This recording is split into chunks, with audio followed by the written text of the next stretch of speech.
Tom Sawyer Abroad, by Huck Finn, edited by Mark Twain. Secondary title, Tom Sawyer Abroad, by Mark Twain. Chapter 1, Tom Seeks New Adventures. Do you reckon Tom Sawyer was satisfied after all them adventures? I mean, the adventures we had down the river, and the time we set the darky Jim free and Tom got shot in the leg. No, he wasn't. It only just pisoned him for more. That was all the effect it had. You see, when we three came back up the river in glory, as you may say, from that long travel, and the village received us with a torchlight procession and speeches, and everybody hurrahed and shouted, it made us heroes, and that was what Tom Sawyer had always been hankering to be. For a while he was satisfied. Everybody made much of him, and he tilted up his nose and stepped around the town as though he owned it. Some called him Tom Sawyer the Traveler, and that just swelled him up fit to bust. You see, he laid over me and Jim considerable, because we only went down the river on a raft and came back by the steamboat, but Tom went by the steamboat both ways. The boys envied me and Jim a good deal, but land, they just knuckled to the dirt before Tom. Well, I don't know. Maybe he might have been satisfied if it hadn't been for old Nat Parsons, which was postmaster, and powerful long and slim, and kind of good-hearted and silly and bald-headed on account of his age, and about the talkiest old creetur I ever see. For as much as 30 years he'd been the only man in the village that had a reputation. I mean, a reputation for being a traveler, and of course he was mortal proud of it, and it was reckoned that in the course of that 30 years he had told about that journey over 1,000,000 times, and enjoyed it every time. And now comes along a boy not quite 15, and sets everybody admiring and gawking over his travels, and it just give the poor old man the high strikes. It made him sick to listen to Tom, and to hear the people say, "My land, did you ever? My goodness sakes alive!" and all such things. But he couldn't pull away from it, any more than the fly that's got its hind leg fast in the molasses. And always when Tom come to a rest, the poor old critter would chip in on his same old travels and work them for all they were worth, but they were pretty faded and didn't go for much, and it was pitiful to see. And then Tom would take another innings, and then the old man again, and so on, for an hour and more, each trying to beat out the other. You see, Parsons' travels happened like this. When he first got to be postmaster and was green in the business, there come a letter for somebody he didn't know, and there wasn't any such person in the village. Well, he didn't know what to do, nor how to act, and there the letter stayed and stayed, week in and week out, till the bare sight of it gave him a conniption.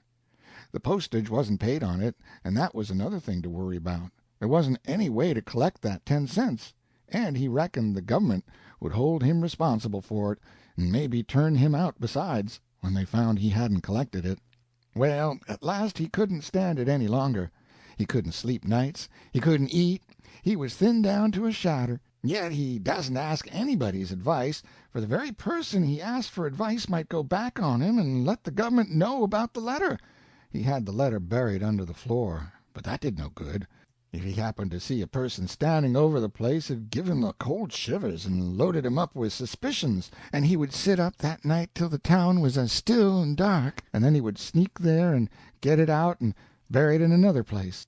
Of course, people got to avoiding him and shaking their heads and whispering, because the way he was looking and acting, they judged he had killed somebody or done something terrible. They didn't know what, and if he had been a stranger, they would have lynched him.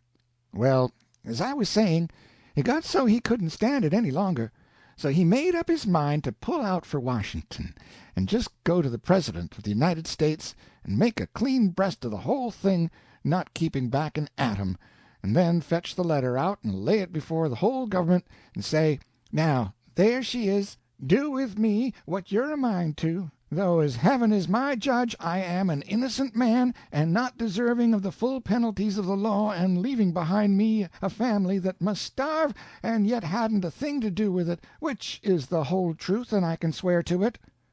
So he did it, He had a little wee bit of steamboating, and some stage coaching, but all the rest of the way was horseback, and it took him 3 weeks to get to Washington.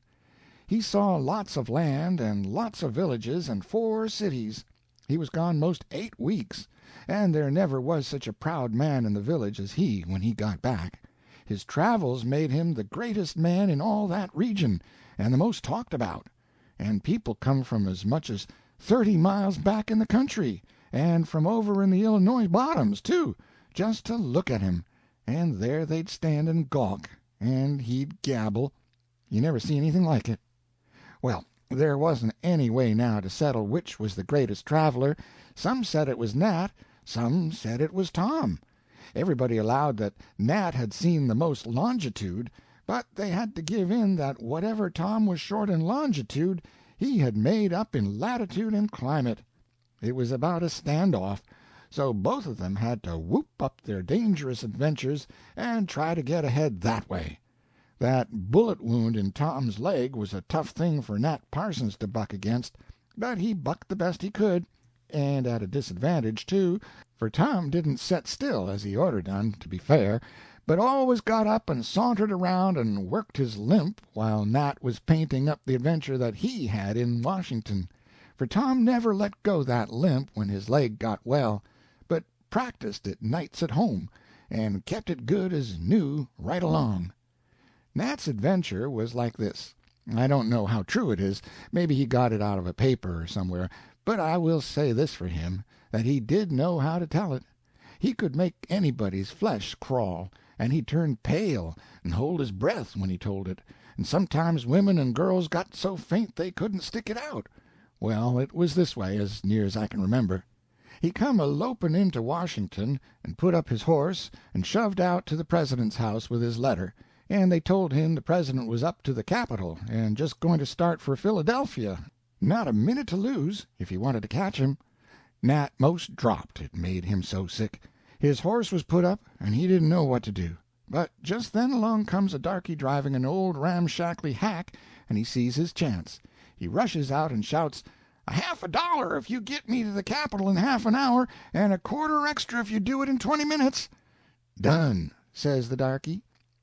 Nat he jumped in and slammed the door, and away they went a-ripping and a-tearing over the roughest road a body ever see, and the racket of it was something awful. Nat passed his arms through the loop and hung on for life and death, but pretty soon the hack hit a rock and flew up in the air, and the bottom fell out, and when it come down Nat's feet was on the ground, and he see he was in the most desperate danger if he couldn't keep up with the hack. He was horrible scared, but he laid into his work for all he was worth, and hung tight to the arm loops and made his legs fairly fly.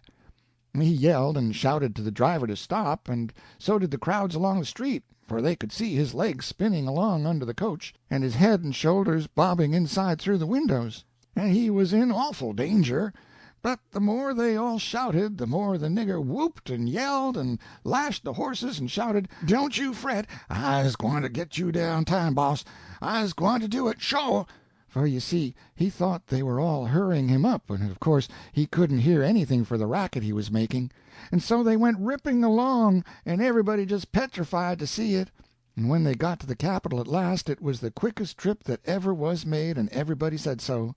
The horses laid down, and Nat dropped, all tuckered out, and he was all dust and rags and barefooted, but he was in time, and just in time, and caught the President and give him the letter, and everything was all right, and the President give him a free pardon on the spot, and Nat give the nigger 2 extra quarters instead of 1, because he could see that if he hadn't had the hack he wouldn't have got there in time nor anywhere near it.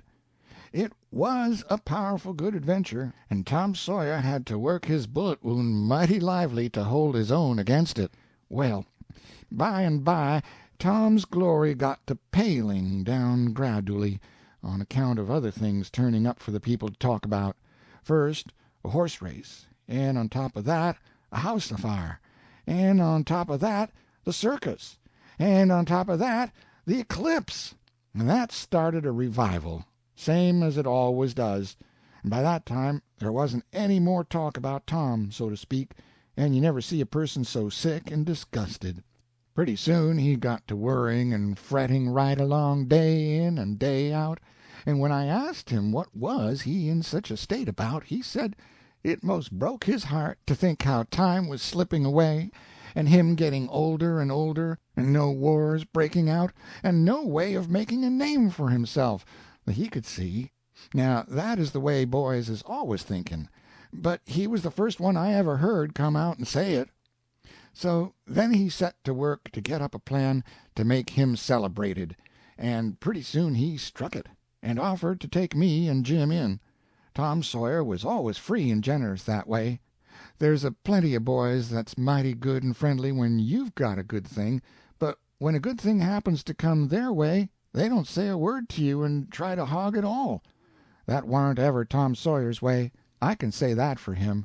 There's plenty of boys that will come hankering and groveling around you when you've got an apple and beg the core off of you, but when they've got one and you beg for the core and remind them how you give them a core one time, they say thank you most to death, but there ain't a-going to be no core.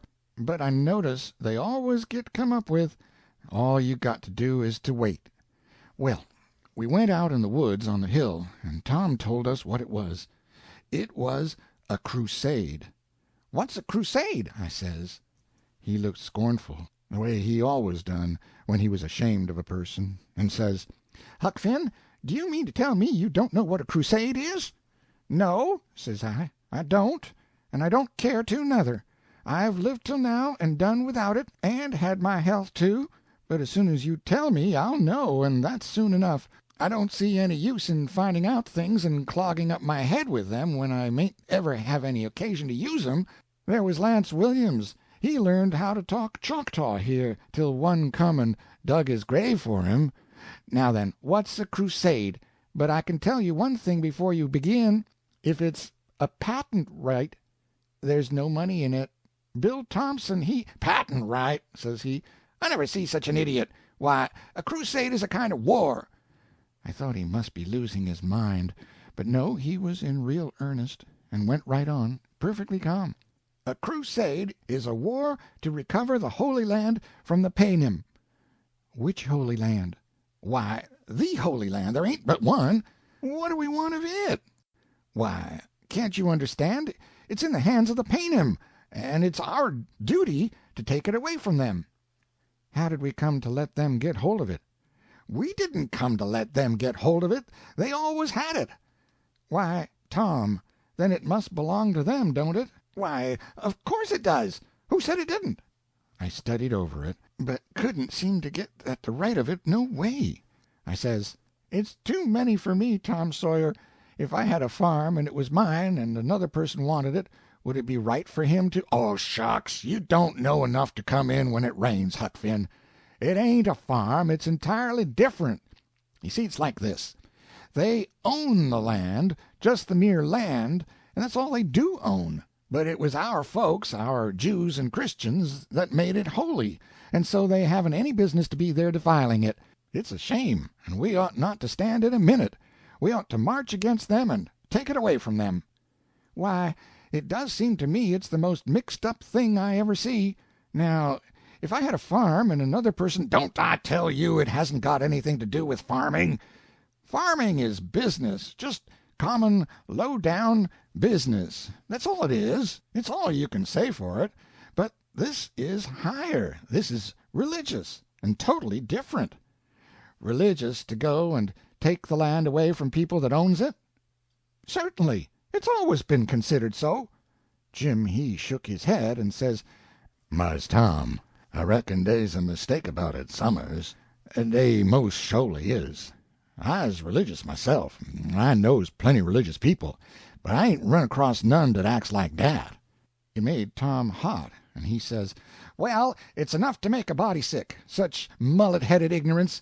If either of you'd read anything about history, you'd know that Richard Coeur d'Alene, and the Pope, and Godfrey de Boulogne, and lots more of the most noble-hearted and pious people in the world hacked and hammered at the Paynims for more than 200 years trying to take their land away from them, and swum neck-deep in blood the whole time. And yet here's a couple of sap-headed country yahoos out in the backwoods of Missouri setting themselves up to know more about the rights and wrongs of it than they did. Talking about cheek!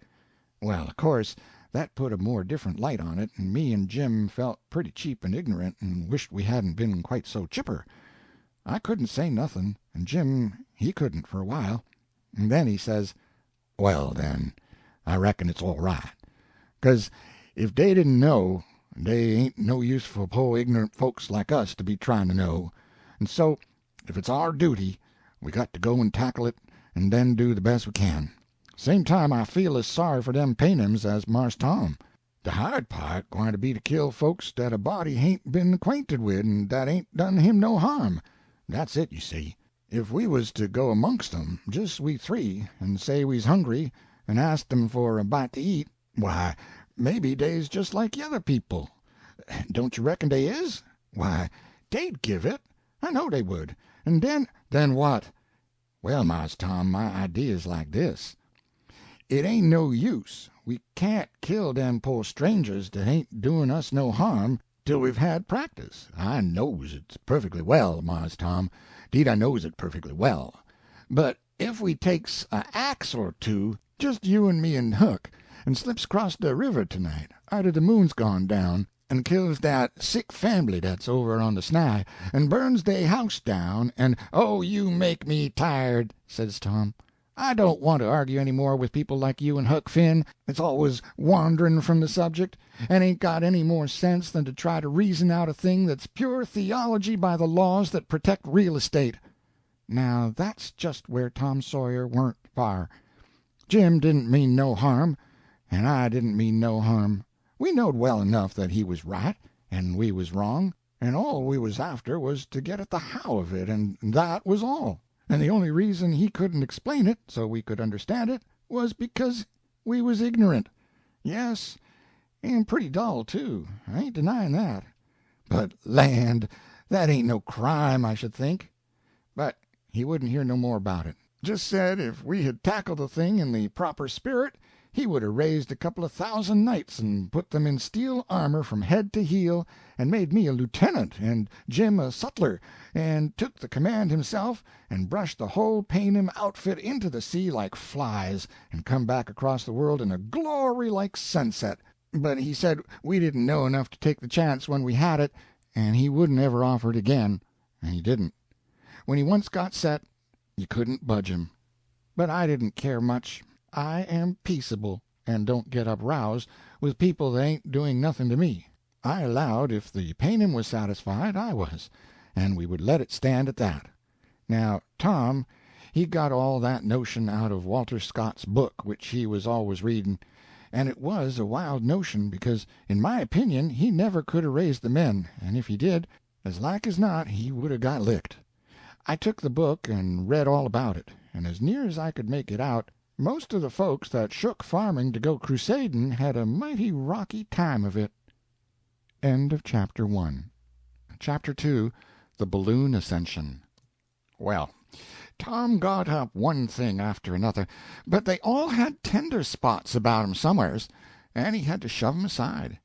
So at last he was about in despair. Then the St. Louis papers begun to talk a good deal about the balloon that was going to sail to Europe, and Tom sort of thought he wanted to go down and see what it looked like, but couldn't make up his mind. But the papers went on talking, and so he allowed that maybe if he didn't go he mightn't ever have another chance to see a balloon. And next he found out that Nat Parsons was going down to see it, and that decided him, of course. He wasn't going to have Nat Parsons coming back bragging about seeing the balloon and him having to listen to it and keep quiet. So he wanted me and Jim to go, too, and we went. It was a noble big balloon, and had wings and fans and all sorts of things, and wasn't like any balloon you see in pictures. It was away out toward the edge of town, in a vacant lot, corner of 12th Street, and there was a big crowd around it, making fun of it, and making fun of the man, a lean, pale feller with that soft kind of moonlight in his eyes, you know, and they kept saying it wouldn't go. It made him hot to hear them, and he would turn on them and shake his fist and say they was animals and blind, But some day they would find they had stood face to face with one of the men that lifts up nations and makes civilizations, and was too dull to know it. And right here on this spot their own children and grandchildren would build a monument to him that would outlast 1,000 years, but his name would outlast the monument. And then the crowd would burst out in a laugh again and yell at him and ask him what was his name before he was married, and what he would take to not do it, and what was his sister's cat's grandmother's name, and all the things that a crowd says when they got hold of a feller that they see they can plague. Well, some things they said was funny, yes, and mighty witty, too. I ain't denying that. But all the same it warn't fair nor brave, all them people pitching on one, and they so glib and sharp, and him without any gift of talk to answer back with. But, good land, what did he want to sass back for?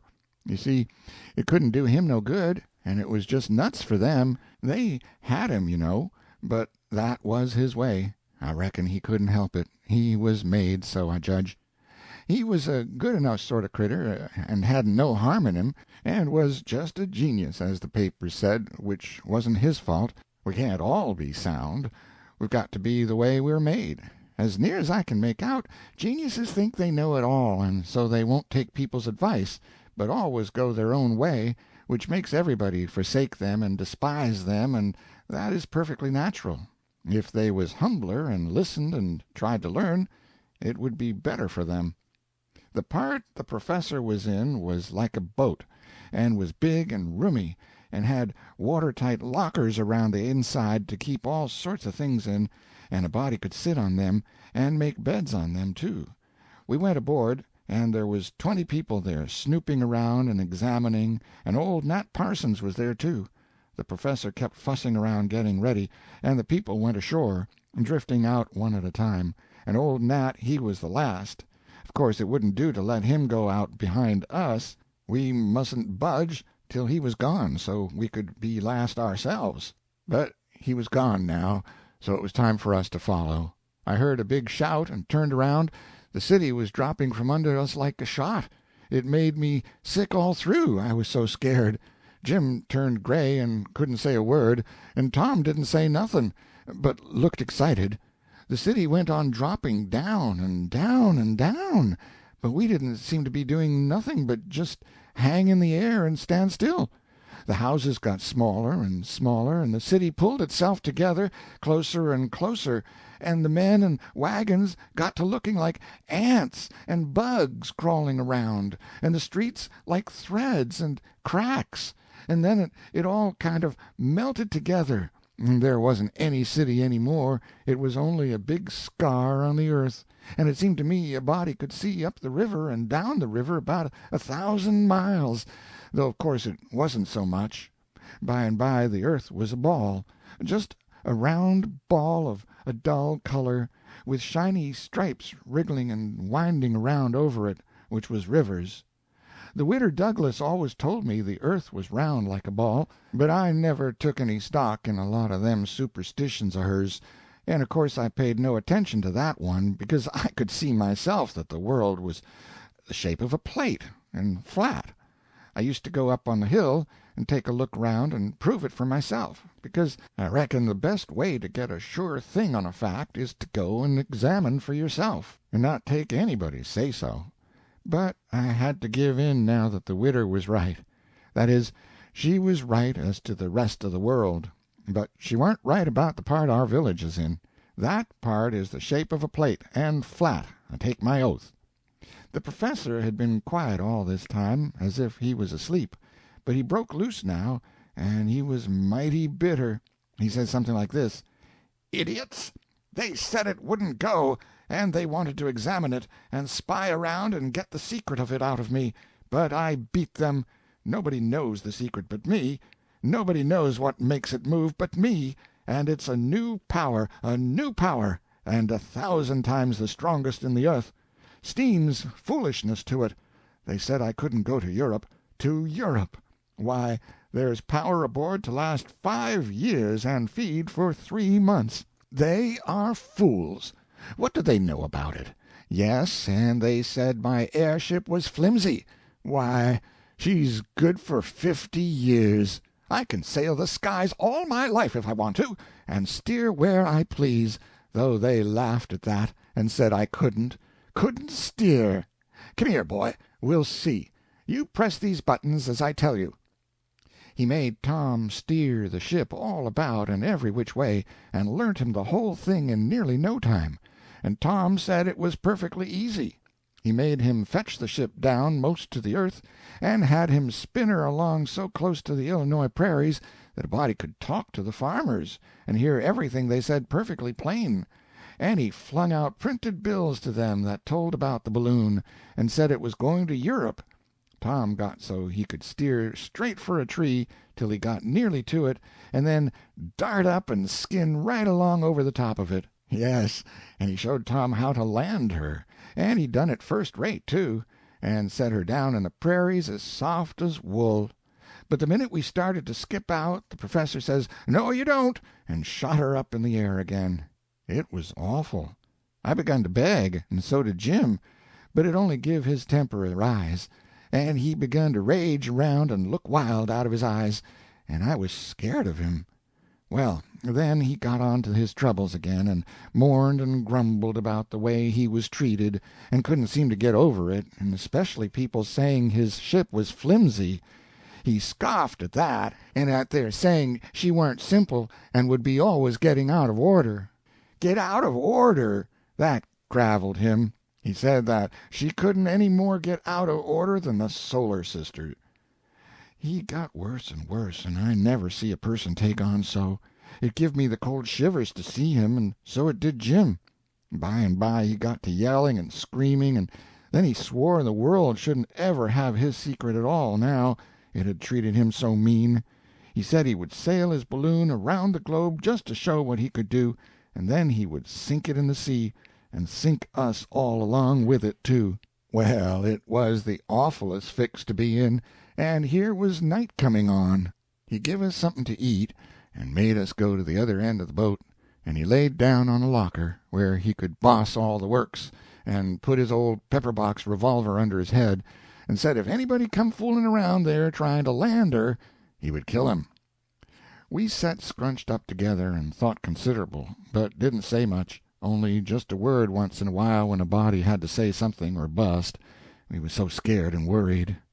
The night dragged along slow and lonesome. We was pretty low down, and the moonshine made everything soft and pretty, and the farmhouses looked snug and homeful, and we could hear the farm sounds, and wished we could be down there, but laws, we just slipped along over them like a ghost, and never left a track. Away in the night, when all the sounds was late sounds, and the air had a late feel, and a late smell, too, about a 2 o'clock feel, as near as I could make out, Tom said the professor was so quiet this time he must be asleep, and we'd better— "Better what?" I says in a whisper, and feeling sick all over because I knowed what he was thinking about. "Better slip back there and tie him, and land the ship," he says. I says, "No, sir, don't you budge, Tom Sawyer." And Jim, well, Jim was kind of gasping, he was so scared. He says, "Oh, Mars Tom, don't. If you tetches him, we's gone sho'. I ain't gwine near him, not for nothing in this world. Mars Tom, he's plumb crazy." Tom whispers and says, "That's why we've got to do something. If he wasn't crazy, I wouldn't give shucks to be anywhere but here. You couldn't hire me to get out. Now that I've got used to this balloon, and over the scare of being cut loose from the solid ground, if he was in his right mind. But it's no good politics sailing around like this with a person that's out of his head, and says he's going round the world and then drown us all. We've got to do something, I tell you, and do it before he wakes up, too, or we mayn't ever get another chance. Come." But it made us turn cold and creepy just to think of it, and we said we wouldn't budge. So Tom was for slipping back there by himself to see if he couldn't get at the steering gear and land the ship. We begged and begged him not to, but it weren't no use. So he got down on his hands and knees, and begun to crawl an inch at a time, we holding our breath and watching. After he got to the middle of the boat, he crept slower than ever, and it did seem like years to me. But at last we see him get to the professor's head, and sort of raise up soft and look a good spell in his face and listen. Then we see him begin to inch along again toward the professor's feet where the steering buttons was. Well, he got there all safe, and was reaching slow and steady toward the buttons, but he knocked down something that made a noise, and we see him slump down flat and soft in the bottom and lay still. The professor stirred and says, "What's that?" But everybody kept dead still and quiet, and he begun to mutter and mumble and nestle, like a person that's going to wake up, and I thought I was going to die, I was so worried and scared. Then a cloud slid over the moon, and I most cried, I was so glad. She buried herself deeper and deeper into the cloud, and it got so dark we couldn't see Tom. Then it began to sprinkle rain, and we could hear the professor fussing at his ropes and things and abusing the weather. We was afraid every minute he would touch Tom, and then we would be goners, and no help.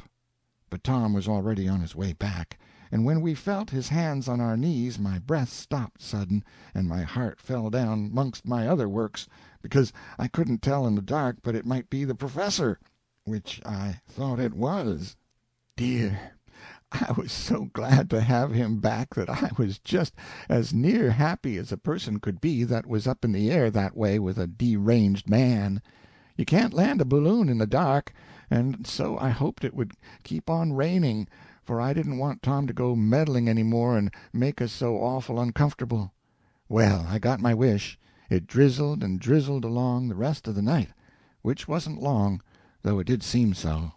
And at daybreak it cleared, and the world looked mighty soft and gray and pretty, and the forests and fields so good to see again, and the horses and cattle standing sober and thinking. Next the sun come a-blazing up gay and splendid, and then we began to feel rusty and stretchy, and first we knowed we was all asleep. End of Chapter 2. Chapter 3. Tom Explains. We went to sleep about 4 o'clock and woke up about 8. The professor was setting back there at his end, looking glum. He pitched us some breakfast, but he told us not to come abaft the midship compass. That was about the middle of the boat. Well, when you are sharp set, and you eat and satisfy yourself, everything looks pretty different from what it done before. It makes a body feel pretty near comfortable, even when he's up in a balloon with a genius. We got to talking together.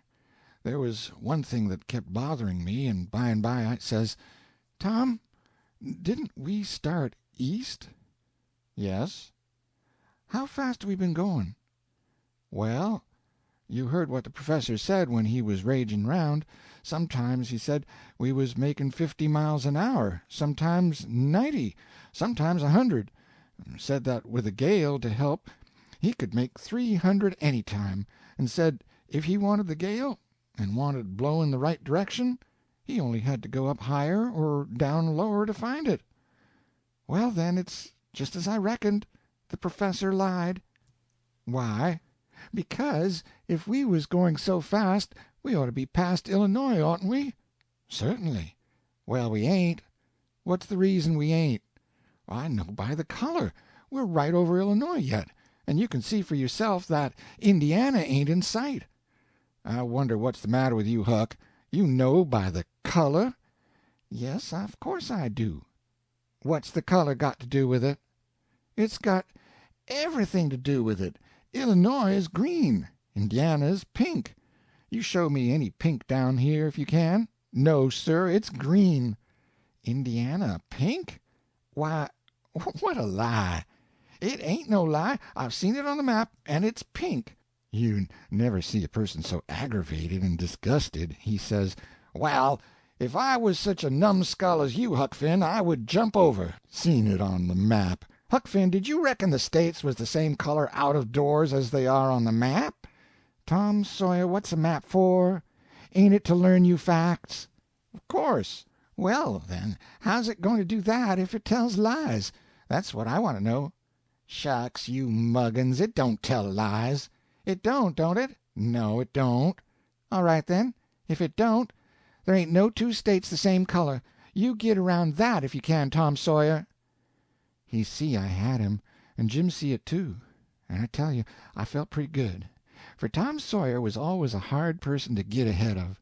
Jim slapped his leg and says: "I tell you, that's smart. That's right down smart. Ain't no use, Mars Tom. He got you this time, sure." He slapped his leg again and says: "My land, but it was smart one." I never felt so good in my life, and yet I didn't know I was saying anything much till it was out. I was just mooning along, perfectly careless, and not expecting anything was going to happen, and never thinking of such a thing at all, when all of a sudden out it come. Why, it was just as much a surprise to me as it was to any of them. It was just the same way it is when a person is munching along on a hunk of corn pone and not thinking about anything, and all of a sudden bites into a diamond. Now all that he knows first off is that it's some kind of gravel he's bit into, but he don't find out it's the diamond till he gets it out and brushes off the sand and crumbs and one thing or another and has a look at it, and then he's surprised and glad, yes, and proud too, though when you come to look the thing straight in the eye, he ain't entitled to as much credit as he would have been if he'd been hunting diamonds. You can see the difference easy if you think it over. You see, an accident that way ain't fairly as big a thing as a thing that's done a purpose. Anybody could find that diamond in that corn pone, but, mind you, it's got to be somebody that's got that kind of a corn pone. That's where that feller's credit comes in, you see, and that's where mine comes in. I don't claim no great things. I don't reckon I could have done it again, but I done it that time. That's all I claim. And I hadn't no more idea I could do such a thing and warn't any more thinking about it or trying to than you be this minute. Why, I was just as calm, a body couldn't be any calmer, and yet all of a sudden out it come. And I've often thought of that time, and I can remember just the way everything looked, same as if it was only last week. I can see it all. Beautiful rolling country with woods and fields and lakes for hundreds and hundreds of miles all around, and towns and villages scattered everywheres under us, here and there and yonder, and the professor mooning over a chart on his little table, and Tom's cap flopping in the rigging where it was hung up to dry, and one thing in particular was a bird right alongside, not 10 foot off, going our way and trying to keep up, but losing ground all the time, and a railroad train doing the same thing down there, sliding among the trees and farms and pouring out a long cloud of black smoke and now and then a little puff of white, and when the white was gone so long you had almost forgot it, you would hear a little faint toot, and that was the whistle, and we left the bird and the train both behind, way behind, and done it easy, too. But Tom he was huffy, and said me and Jim was a couple of ignorant blatherskites, and then he says: "Suppose there's a brown calf and a big brown dog, and an artist is making a picture of them. What is the main thing that artist has got to do? He has got to paint them so you can tell them apart the minute you look at them, ain't he? Of course. Well, then, do you want him to go and paint both of them brown? Certainly you don't. He paints one of them blue, and then you can't make no mistake. It's just the same with the maps. That's why they make every state a different color. It ain't to deceive you, it's to keep you from deceiving yourself." But I couldn't see no argument about that, and neither could Jim. Jim shook his head and says: "Why, Mars Tom, if you knowed what chuckleheads dem painters is, you'd wait a long time before you'd fetch one of dem in to back up a fact I's gwine to tell you. Den you can see for yourself. I see one of them painting away one day down in old Hank Wilson's back lot, and I went down to see, and he was painting dat old brindled cow wid de near horn gone. You knows de one I means. And I asked him what's he's painting her for, and he says when you get her painted de picture's worth $100. Mars Tom, he could 'a' got the cow for 15, and I told him so. Well, sah, if you'll believe me, he just shook his head, dat painter did, and went on a-daubing. Bless you, Mars Tom, dey don't know nothing. Tom, he lost his temper. I notice a person most always does that's got laid out in an argument. He told us to shut up, and maybe we'd feel better. Then he see a town clock away off down yonder, and he took up the glass and looked at it, and then looked at his silver turnip, and then at the clock, and then at the turnip again, and says, "That's funny. That clock's near about an hour fast." So he put up his turnip, and then he see another clock, and took a look, and it was an hour fast too. That puzzled him. "That's a mighty curious thing," he says. "I don't understand it." Then he took the glass and hunted up another clock, and sure enough it was an hour fast too. Then his eyes began to spread, and his breath to come out kinder gaspy like, and he says, "Great Scott, it's the longitude!" I says, considerably scared, "Well, what's been and gone and happened now?" "Why, the thing that's happened is that this old bladder has slid over Illinois and Indiana and Ohio like nothing, and this is the east end of Pennsylvania or New York or somewheres around there." "Tom Sawyer, you don't mean it." "Yes, I do, and it's dead sure. We've covered about 15 degrees of longitude since we left St. Louis yesterday afternoon, and them clocks are right. We've come close on to 800 miles."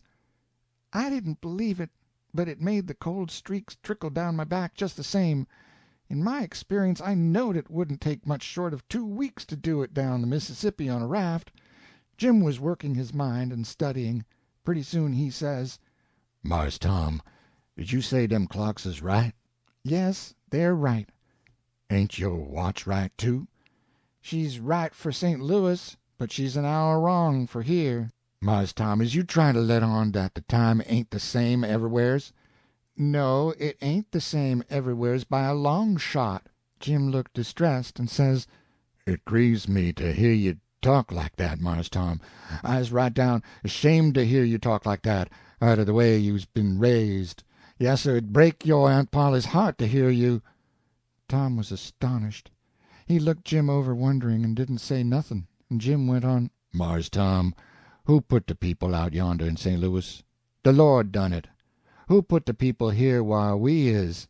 De Lord done it. Ain't they bofe his children? 'Cause dey is. Well, den, is he gwine to scriminate 'twixt 'em?" "Scriminate? I never heard such ignorance. There ain't no discriminating about it. When he makes you and some more of his children black, and makes the rest of us white, what do you call that?" Jim see the p'int. He was stuck. He couldn't answer. Tom says: "He does discriminate, you see, when he wants to, but this case here ain't no discrimination of his, it's man's. The Lord made the day, and he made the night, but he didn't invent the hours, and he didn't distribute them around. Man did that." "Mars Tom, is dat so? Man done it?" "Certainly." "Who told him he could?" "Nobody. He never asked." Jim studied a minute, and says: "Well, dat do beat me. I wouldn't 'a' tuck no such resk. But some people ain't scared of nothin'. Dey bangs right ahead, dey don't care what happens. So den dey's alluz an hour's difference everywhere, Mars Tom?" "An hour? No, it's 4 minutes difference for every degree of longitude, you know. 15 of 'em's an hour, 30 of 'em's 2 hours, and so on. When it's 1 o'clock Tuesday morning in England, it's 8 o'clock the night before in New York." Jim moved a little way along the locker, and you could see he was insulted.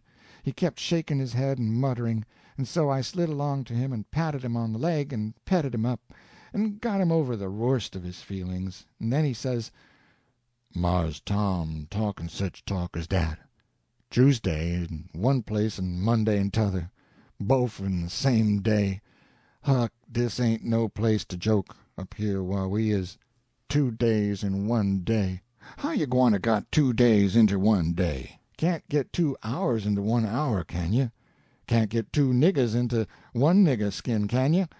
Can't get 2 gallons of whiskey into 1 gallon jug, can you? No, son, 'twould strain the jug. Yes, and even den you couldn't, I don't believe. Why, looky here, Huck, s'posen the Tuesday was New Year's, now den, is you gwine to tell me it's dis year in one place and last year in t'other, bofe in de identical same minute? It's de beatin'est rubbage. I can't stand it. I can't stand to hear tell about it." Then he begun to shiver and turn gray, and Tom says: "Now, what's the matter? What's the trouble?" Jim could hardly speak, but he says: Mars Tom, you ain't joking, and it's so?" "No, I'm not, and it is so." Jim shivered again, and says, "Den dat Monday could be de last day, and dey wouldn't be no last day in England, and de dead wouldn't be called. "We mustn't go over dah, Mars Tom. Please git him to turn back. I wants to be All of a sudden we see something, and all jumped up and forgot everything and begun to gaze. Tom says, "Ain't that the—" He catched his breath, then says, "It is, sure as you live. It's the ocean." That made me and Jim catch our breath, too. Then we all stood petrified but happy, for none of us had ever seen an ocean, or ever expected to. Tom kept muttering, "Atlantic Ocean, Atlantic. Land, don't it sound great? And that's it, and we are looking at it. We! Why, it's just too splendid to believe." Then we see a big bank of black smoke, and when we got nearer it was a city, and a monster she was, too, with a thick fringe of ships around one edge, and we wondered if it was New York, and begun to jaw and dispute about it, and first we knowed it slid from under us and went flying behind, and here we was, out over the very ocean itself, and going like a cyclone. Then we woke up, I tell you. We made a break aft and raised a wail, and begun to beg the professor to turn back and land us, but he jerked out his pistol and motioned us back, and we went. But nobody will ever know how bad we felt. The land was gone, all but a little streak, like a snake, away off on the edge of the water, and down under us was just ocean, ocean, ocean, millions of miles of it, heaving and pitching and squirming, and white sprays blowing from the wave-tops, and only a few ships in sight, wallowing around and laying over, first on one side and then on t'other, and sticking their bows under and then their sterns, and before long there weren't no ships at all, and we had the sky and the whole ocean all to ourselves, and the roomiest place I ever see, and the lonesomest. End of Chapter 3. Chapter 4. Storm. And it got lonesomer and lonesomer. There was the big sky up there, empty and awful deep, and the ocean down there without a thing on it but just the waves. All around us was a ring, where the sky and the water come together. Yes, a monstrous big ring it was, and we right in the dead center of it, plumb in the center. We was racing along like a prairie fire, but it never made any difference, we couldn't seem to git past that center no way. I couldn't see that we ever gained an inch on that ring. It made a body feel creepy, it was so curious and unaccountable. Well, everything was so awful still that we got to talking in a very low voice, and kept on getting creepier and lonesomer and less talky, till at last the talk ran dry altogether, and we just set there and thunk, as Jim calls it, and never said a word the longest time. The professor never stirred till the sun was overhead. Then he stood up and put a kind of triangle to his eye, and Tom said it was a sextant, and he was taking the sun to see whereabouts the balloon was. Then he ciphered a little, and looked in a book, and then he begun to carry on again. He said lots of wild things, and amongst others, he said he would keep up this 100-mile gait till the middle of tomorrow afternoon, and then he'd land in London. We said we would be humbly thankful. He was turning away, but he whirled around when we said that, and give us a long look of his blackest kind, one of the maliciousest and suspiciousest looks I ever see, and then he says, "You want to leave me. Don't try to deny it." We didn't know what to say, so we held in and didn't say nothing at all. He went aft and set down, but he couldn't seem to get that thing out of his mind. Every now and then he would rip out something about it and try to make us answer him, but we dasn't. It got lonesomer and lonesomer right along, and it did seem to me I couldn't stand it. It was still worse when night begun to come on. By and by Tom pinched me and whispers, "Look." I took a glance aft, and see the professor taking a wet out of a bottle. I didn't like the looks of that. By and by he took another drink, and pretty soon he begun to sing. It was dark now, and getting black and stormy. He went on singing, wilder and wilder, and the thunder begun to mutter, and the wind to wheeze and moan among the ropes, and altogether it was awful. It got so black we couldn't see him any more, and wished we couldn't hear him, but we could. Then he got still, but he warn't still 10 minutes till we got suspicious, and wished he would start up his noise again so we could tell where he was. By and by there was a flash of lightning, and we see him start to get up, but he staggered and fell down. We heard him scream out in the dark, "They don't want to go to England. All right, I'll change the course. They want to leave me, I know they do. Well, they shall, and now." I most died when he said that. Then he was still again, still so long I couldn't bear it, and it did seem to me the lightning wouldn't ever come again. But at last there was a blessed flash, and there he was on his hands and knees, crawling, and not 4 feet from us. My, but his eyes was terrible. He made a lunge for Tom and says, "Overboard you go!" But it was already pitch dark again, and I couldn't see whether he got him or not, and Tom didn't make a sound. There was another long, horrible wait. Then there was a flash, and I see Tom's head sink down outside the boat and disappear. He was on the rope ladder that dangled down in the air from the gunwale. The professor let off a shout and jumped for him, and straight off it was pitch dark again, and Jim groaned out, "Po' Mars Tom, he's gone," and made a jump for the professor, but the professor warn't there. Then we heard a couple of terrible screams, and then another not so loud, and then another that was way below, and you could only just hear it, and I heard Jim say, "Po' Mars Tom." Then it was awful still, and I reckon a person could 'a' counted 4,000 before the next flash came. When it come, I see Jim on his knees, with his arms on the locker and his face buried in them, and he was crying. Before I could look over the edge it was all dark again, and I was glad, because I didn't want to see. But when the next flash come, I was watching, and down there I see somebody a-swinging in the wind on the ladder, and it was Tom. "Come up!" I shouts. "Come up, Tom!" His voice was so weak, and the wind roared so, I couldn't make out what he said, but I thought he asked was the professor up there. I shouts, "No, he's down in the ocean. Come up. Can we help you?" Of course, all this in the dark. "Huck, who is you hollering at?" "I'm hollering at Tom." "Oh, Huck, how can you act so when you know po' Mars Tom?" Then he let off an awful scream, and flung his head and his arms back and let off another one, because there was a white glare just then, and he had raised up his face just in time to see Tom's, as white as snow, rise above the gunwale and look him right in the eye. He thought it was Tom's ghost, you see. Tom clumb aboard, and when Jim found it was him and not his ghost, he hugged him and called him all sorts of loving names, and carried on like he was gone crazy, he was so glad. Says I, "What did you wait for, Tom? Why didn't you come up at first?" "I dasn't, Huck. I knowed somebody plunged down past me, but I didn't know who it was in the dark.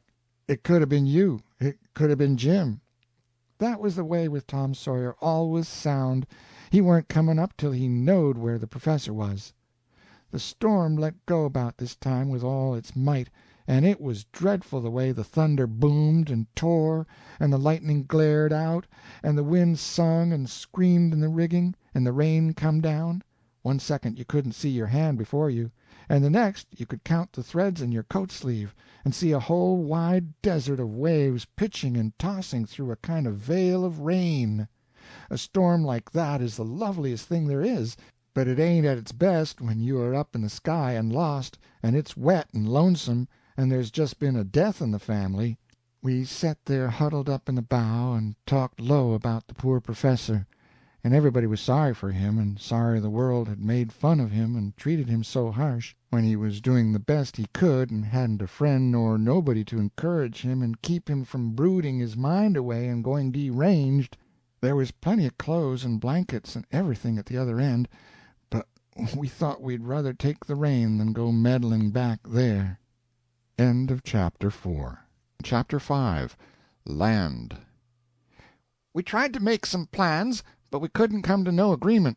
Me and Jim was for turning round and going back home, but Tom allowed that by the time daylight come, so we could see our way, we would be so far toward England that we might as well go there and come back in a ship and have the glory of saying we done it.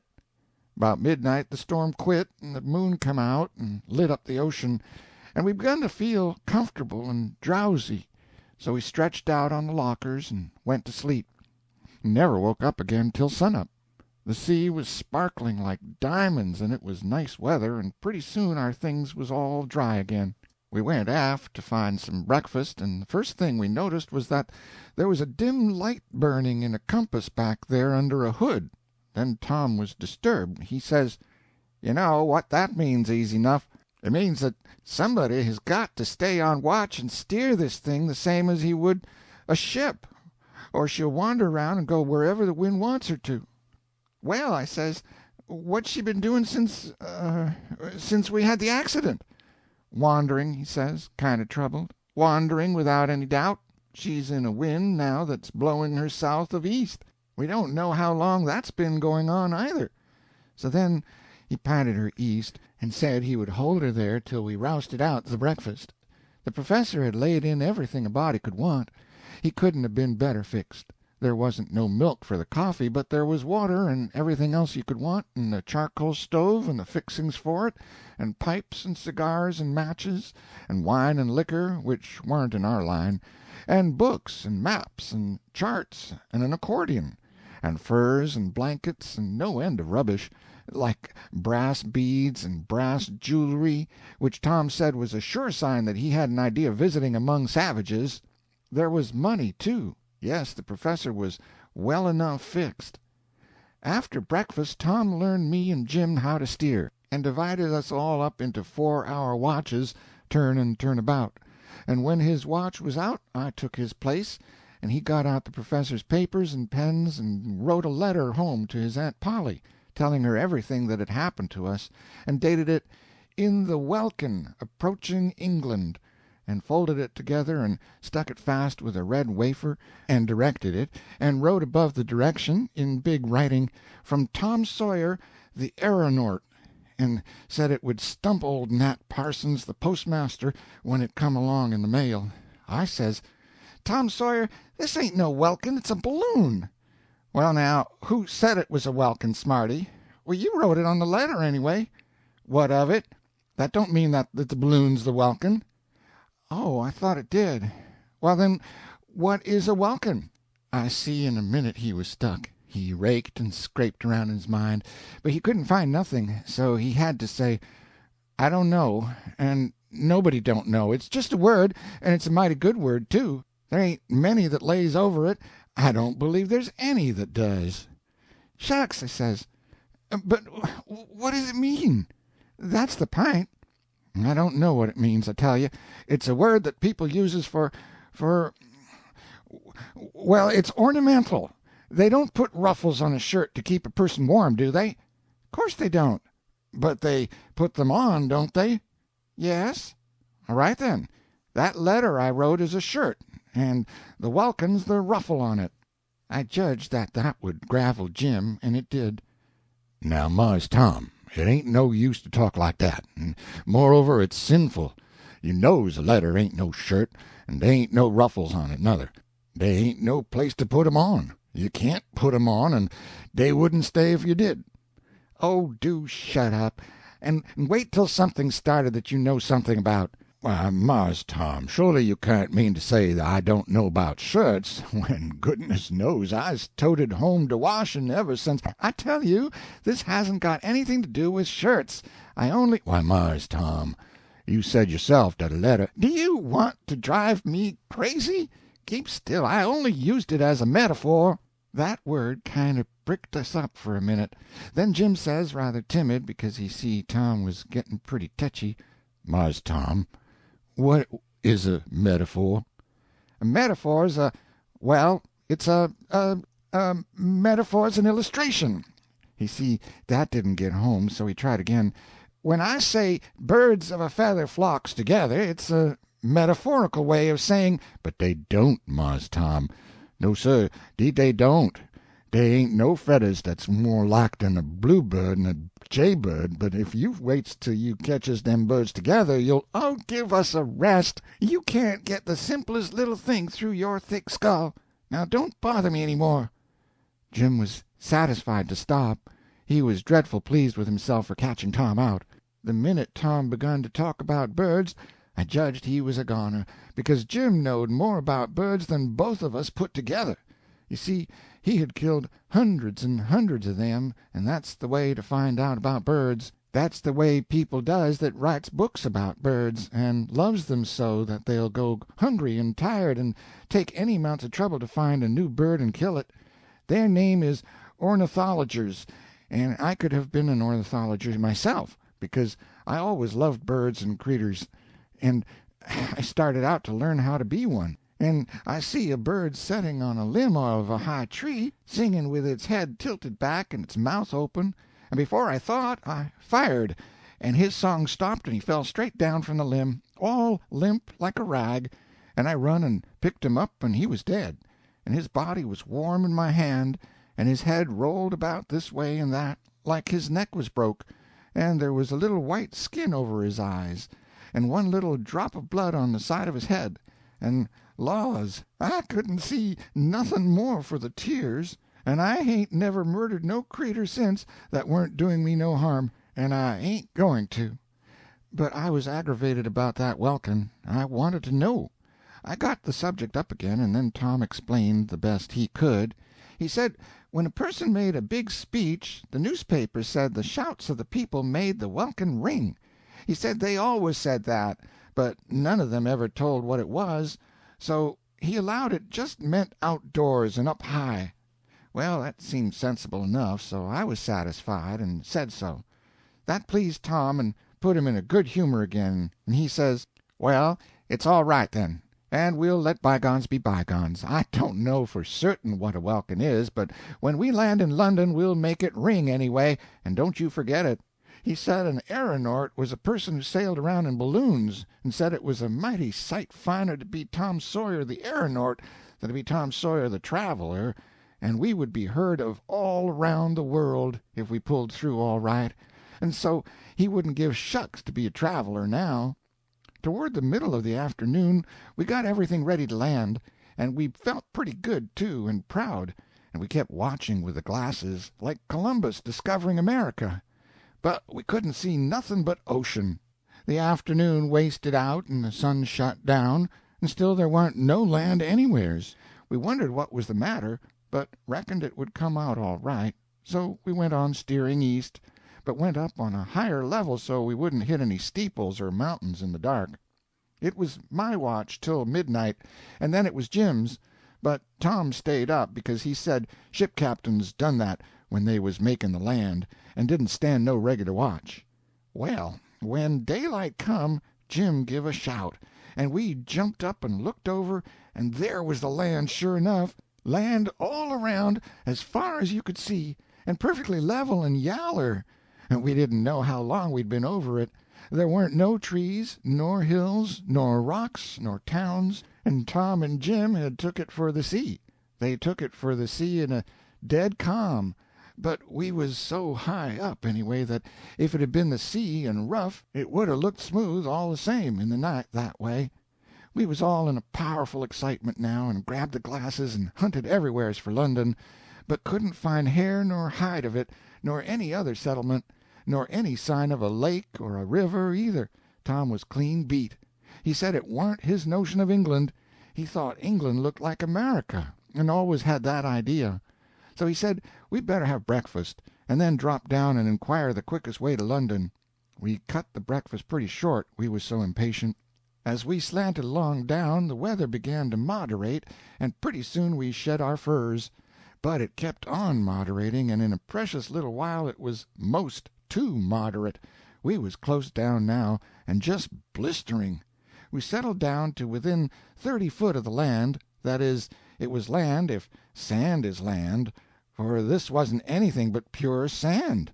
Tom and me clumb down the ladder and took a run to stretch our legs, and it felt amazing good. That is, the stretching did, but the sand scorched our feet like hot embers. Next we see somebody coming, and started to meet him. But we heard Jim shout, and looked round, and he was fairly dancing and making signs and yelling. We couldn't make out what he said, but we was scared anyway and begun to heel it back to the balloon. When we got close enough we understood the words, and they made me sick. Run! Run for your life! It's a lion! I can see him through the glass. Run, boys! Do please heel it the best you can. He's busted out in the menagerie, and there ain't nobody to stop him." It made Tom fly, but it took the stiffening all out of my legs. I could only just gasp along the way you do in the dream when there's a ghost gaining on you. Tom got to the ladder and shinned up it a piece and waited for me, and as soon as I got a foothold on it he shouted to Jim to soar away, but Jim had clean lost his head and said he had forgot how. So Tom shinned along up and told me to follow, but the lion was arriving, fetching a most ghastly roar with every lope, and my legs shook so I doesn't try to take one of them out of the rounds for fear the other one would give way under me. But Tom was aboard by this time, and he started the balloon up a little and stopped it again as soon as the end of the ladder was 10 or 12 feet above ground. And there was the lion a-ripping around under me, and roaring and springing up in the air at the ladder, and only missing it about a quarter of an inch, it seemed to me. It was delicious to be out of his reach, perfectly delicious, and made me feel good and thankful all up one side. But I was hanging there helpless and couldn't climb, and that made me feel perfectly wretched and miserable all down the other.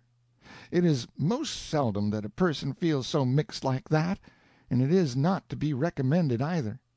Tom asked me what he'd better do, but I didn't know. He asked me if I could hold on whilst he sailed away to a safe place and left the lion behind. I said I could if he didn't go no higher than he was now, but if he went higher I would lose my head and fall sure. So he said, "Take a good grip," and he started. "Don't go so fast," I shouted. "It makes my head swim." He had started like a lightning express. He slowed down, and we glided over the sand slower, but still in a kind of sickening way, for it is uncomfortable to see things sliding and gliding under you like that, and not a sound. But pretty soon there was plenty of sound, for the lion was catching up. His noise fetched others. You could see them coming on the lope from every direction, and pretty soon there was a couple of dozen of them under me, jumping up at the ladder and snarling and snapping at each other, and so we went skimming along over the sand, and these fellers doing what they could to help us to not forget the occasion. And then some other beasts come, without an invite, and they started a regular riot down there. We see this plan was a mistake. We couldn't ever get away from them at this gait, and I couldn't hold on forever. So Tom took a think and struck another idea. That was, to kill a lion with a pepper-box revolver, and then sail away while the others stopped to fight over the carcass. So he stopped the balloon still and done it, and then we sailed off while the fuss was going on, and come down a quarter of a mile off, and they helped me aboard. But by the time we was out of reach again, that gang was on hand once more, and when they see we was really gone and they couldn't get us, they sat down on their hams and looked up at us so kind of disappointed that it was as much as a person could do not to see their side of the matter. End of Chapter 5. Chapter 6. It's a Caravan. I was so weak that the only thing I wanted was a chance to lay down, so I made straight for my locker bunk and stretched myself out there. But a body couldn't get back his strength in no such oven as that, so Tom give the command to soar, and Jim started her aloft. We had to go up a mile before we struck comfortable weather where it was breezy and pleasant and just right, and pretty soon I was all straight again. Tom had been setting quiet and thinking, but now he jumps up and says, "I bet you 1,000 to 1 I know where we are. We're in the great Sahara as sure as guns."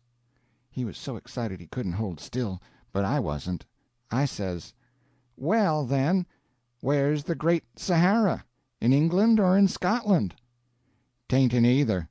It's in Africa." Jim's eyes bugged out, and he begun to stare down with no end of interest, because that was where his originals come from. But I didn't more than half believe it. I couldn't, you know. It seemed too awful far away for us to have traveled. But Tom was full of his discovery, as he called it, and said the lions and the sand meant the great desert, sure.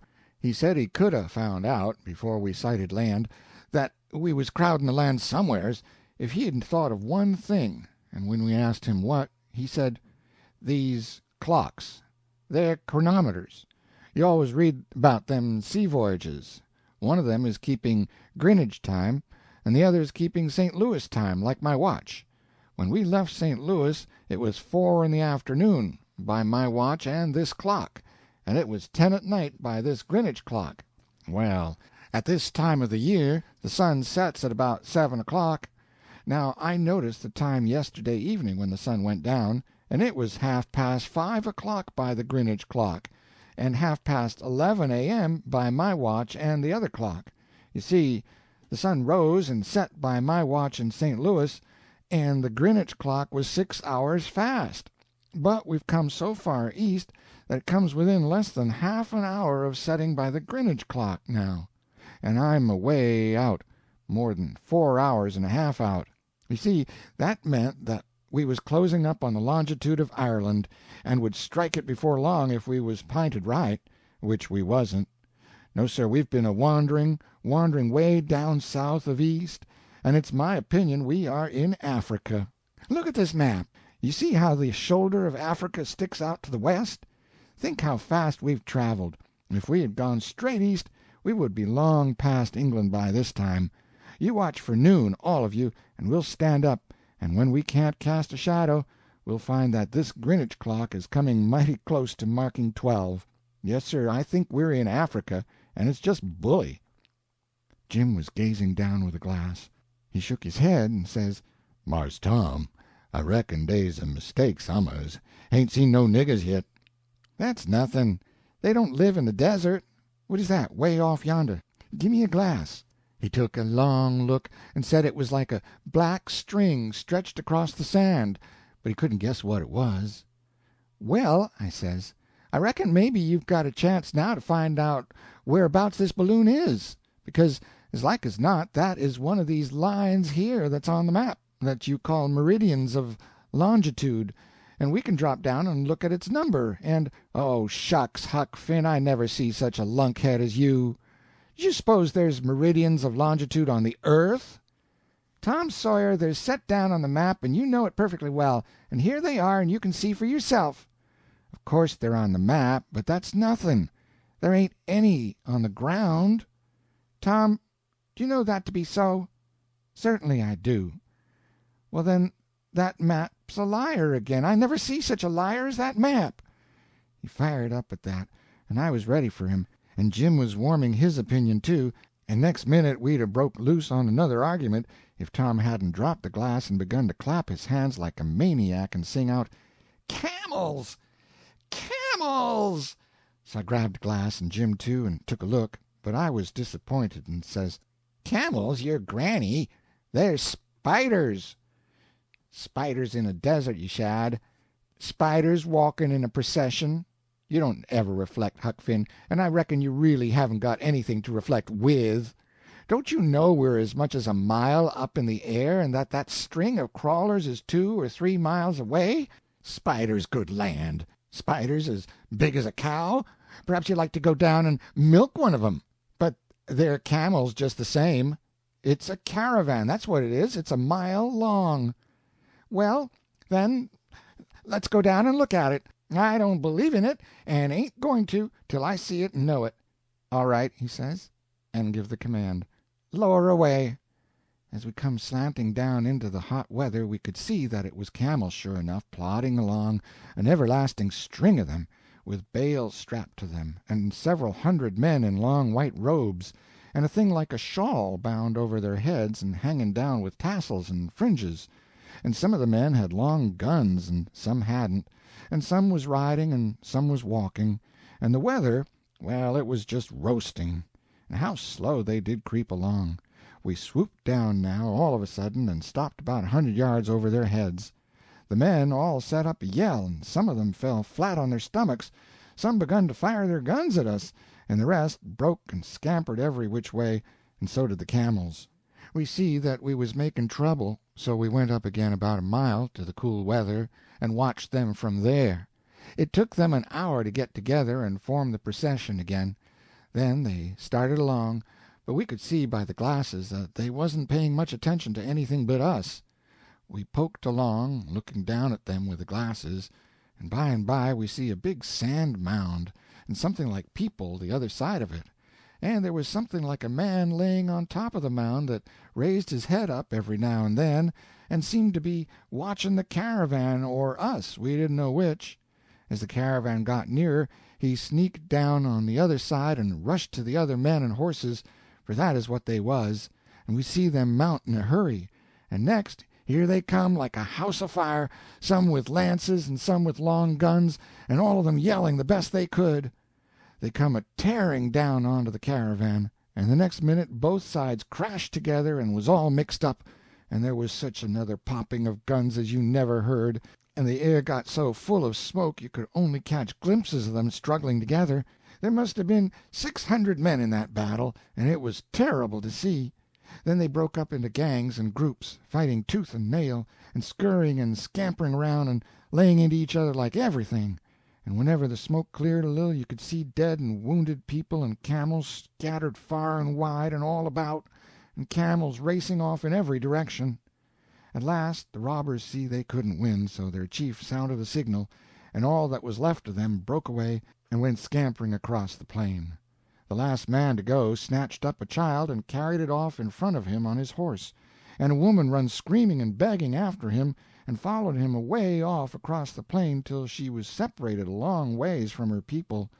But it warn't no use, and she had to give it up, and we see her sink down on the sand and cover her face with her hands. Then Tom took the hellum and started for that yahoo, and we come a-whizzing down and made a swoop and knocked him out of the saddle, child and all, and he was jarred considerable, but the child wasn't hurt, but laid there working its hands and legs in the air like a tumble-bug that's on its back and can't turn over. The man went staggering off to overtake his horse, and didn't know what had hit him, for we was 300 or 400 yards up in the air by this time. We judged the woman would go and get the child now, but she didn't. We could see her, through the glass, still setting there with her head bowed down on her knees, so of course she hadn't seen the performance, and thought her child was clean gone with the man. She was nearly half a mile from her people, so we thought we might go down to the child, which was about a quarter of a mile beyond her, and snake it to her before the caravan people could get to us to do us any harm. And besides, we reckoned they had enough business on their hands for one while, anyway, with the wounded. We thought we'd chance it, and we did. We swooped down and stopped, and Jim shinned down the ladder and fetched up the kid, which was a nice fat little thing, and in a noble good humor, too, considering it was just out of a battle and been tumbled off of a horse. And then we started for the mother, and stopped back of her and tolerable near by, and Jim slipped down and crept up easy, and when he was close back of her the child goo-gooed the way a child does, and she heard it, and whirled and fetched a shriek of joy, and made a jump for the kid and snatched it and hugged it and dropped it and hugged Jim, and then snatched off a gold chain and hung it around Jim's neck and hugged him again, and jerked up the child again, sobbing and glorifying all the time, and Jim he shoved for the ladder and up it, and in a minute we was back up in the sky, and the woman was staring up, with the back of her head between her shoulders, and the child with its arms locked around her neck, and there she stood as long as we was in sight a-sailing away in the sky. End of Chapter 6. Chapter 7. Tom Respects the Flea. "Noon," says Tom, and so it was. His shadder was just a blot around his feet. We looked, and the Greenwich clock was so close to 12 the difference didn't mount to nothing. So Tom said London was right north of us or right south of us, one or t'other, and he reckoned by the weather and the sand and the camels it was north, and a good many miles north, too, as many as from New York to the City of Mexico, he guessed. Jim said he reckoned a balloon was a good deal the fastest thing in the world, unless it might be some kinds of birds, a wild pigeon maybe, or a railroad. But Tom said he had read about railroads in England going nearly 100 miles an hour for a little ways, and there never was a bird in the world that could do that, except one, and that was a flea. A flea? Why, Mars Tom, in the first place, he ain't a bird, strictly speaking. He ain't a bird, eh? Well, then, what is he? I don't rightly know, Mars Tom, but I expect he's only just an animal. No, I reckon that won't do nother. Uh, he ain't big enough for an animal. He must be a bug. Yes, sir, that's what he is. He's a bug. I bet he ain't. But let it go. What's your second place? Well, in second place, birds is critters that goes a long ways, but a flea don't. He don't he? Come now, what is a long distance if you know? Why, it's miles, and lots of 'em. Anybody knows that. Can't a man walk miles? Yes, sir, he can. As many as a railroad? Yes, sir, if you give him time. Can't a flea? Well, I suppose so, if you gives him heaps of time. Now you begin to see, don't you, that distance ain't the thing to judge by at all. It's the time it takes to go the distance in that counts, ain't it? Well, it do look sorter so, but I wouldn't have believed it, Mars Tom. It's a matter of proportion, that's what it is. And when you come to gauge a thing's speed by its size, where's your bird and your man and your railroad alongside of a flea? The fastest man can't run more than about 10 miles in an hour, not much over 10,000 times his own length. But all the book says any common ordinary third-class flea can jump 150 times his own length. Yes, and he can make 5 jumps a second, too. 750 times his own length in one little second. For he don't fool away any time stopping and starting. He does them both at the same time. You'll see if you try to put your finger on him. Now, that's a common ordinary third-class flea's gait, but you take an Italian first-class that's been the pet of the nobility all his life, and hasn't ever knowed what want or sickness or exposure was, and he can jump more than 300 times his own length and keep it up all day, 5 such jumps every second, which is 1,500 times his own length. Well, suppose a man could go 1,500 times his own length in a second. Say a mile and a half. It's 90 miles a minute. It's considerable more than 5,000 miles an hour. Where's your man now? Yes, and your bird and your railroad and your balloon. Laws, they don't amount to shucks alongside of a flea. A flea is just a comet biled down small. Jim was a good deal astonished, and so was I. Jim said, Is dem figures just exactly true, and no joking and no lies, Mars Tom? Yes, they are. They're perfectly true. Well, then, honey, a body's got to respect a flea. I ain't had no respect for 'em before, sca'cely, but they ain't no getting round it. They do deserve it, that's certain. Well, I bet they do. They've got ever so much more sense and brains and brightness in proportion to their size than any other critter in the world. A person can learn 'em most anything, and they learn it quicker than any other critter, too. They've been learnt to haul little carriages and harness, and go this way and that way and t'other way according to their orders. Yes, and to march and drill like soldiers, doing it as exact according to orders as soldiers does it. They've been learnt to do all sorts of hard and troublesome things. Suppose you could cultivate a flea up to the size of a man, and keep his natural smartness a-growing and a-growing right along up, bigger and bigger and keener in the same proportion, where'd the human race be, do you reckon? That flea would be President of the United States, and you couldn't any more prevent it than you can prevent lightning. My land, Mars Tom, I never knowed there was so much to the beast. No, sir, I never had no idea of it, and that's the fact. There's more to him by a long sight than there is to any other critter, man or beast, in proportion to size. He's the interestingest of them all. People have so much to say about an ant's strength and an elephant's and a locomotive's. Shucks, they don't begin with a flea. He can lift 200 or 300 times his own weight, and none of 'em can come anywhere near it. And, moreover, he has got notions of his own, and is very particular, and you can't fool him. His instinct, or his judgment, or whatever it is perfectly sound and clear, and don't ever make a mistake. People think all humans are alike to a flea. It ain't so. There's folks that he won't go near, hungry or not hungry, and I'm one of them. I've never had one of them on me in my life. Mars Tom. It's so. I ain't joking. Well, sir, I ain't ever heard the likes of that before. Jim couldn't believe it, and I couldn't. so we had to drop down to the sand and get a supply and see. Tom was right. They went for me and Jim by the thousand, but not a one of them lit on Tom.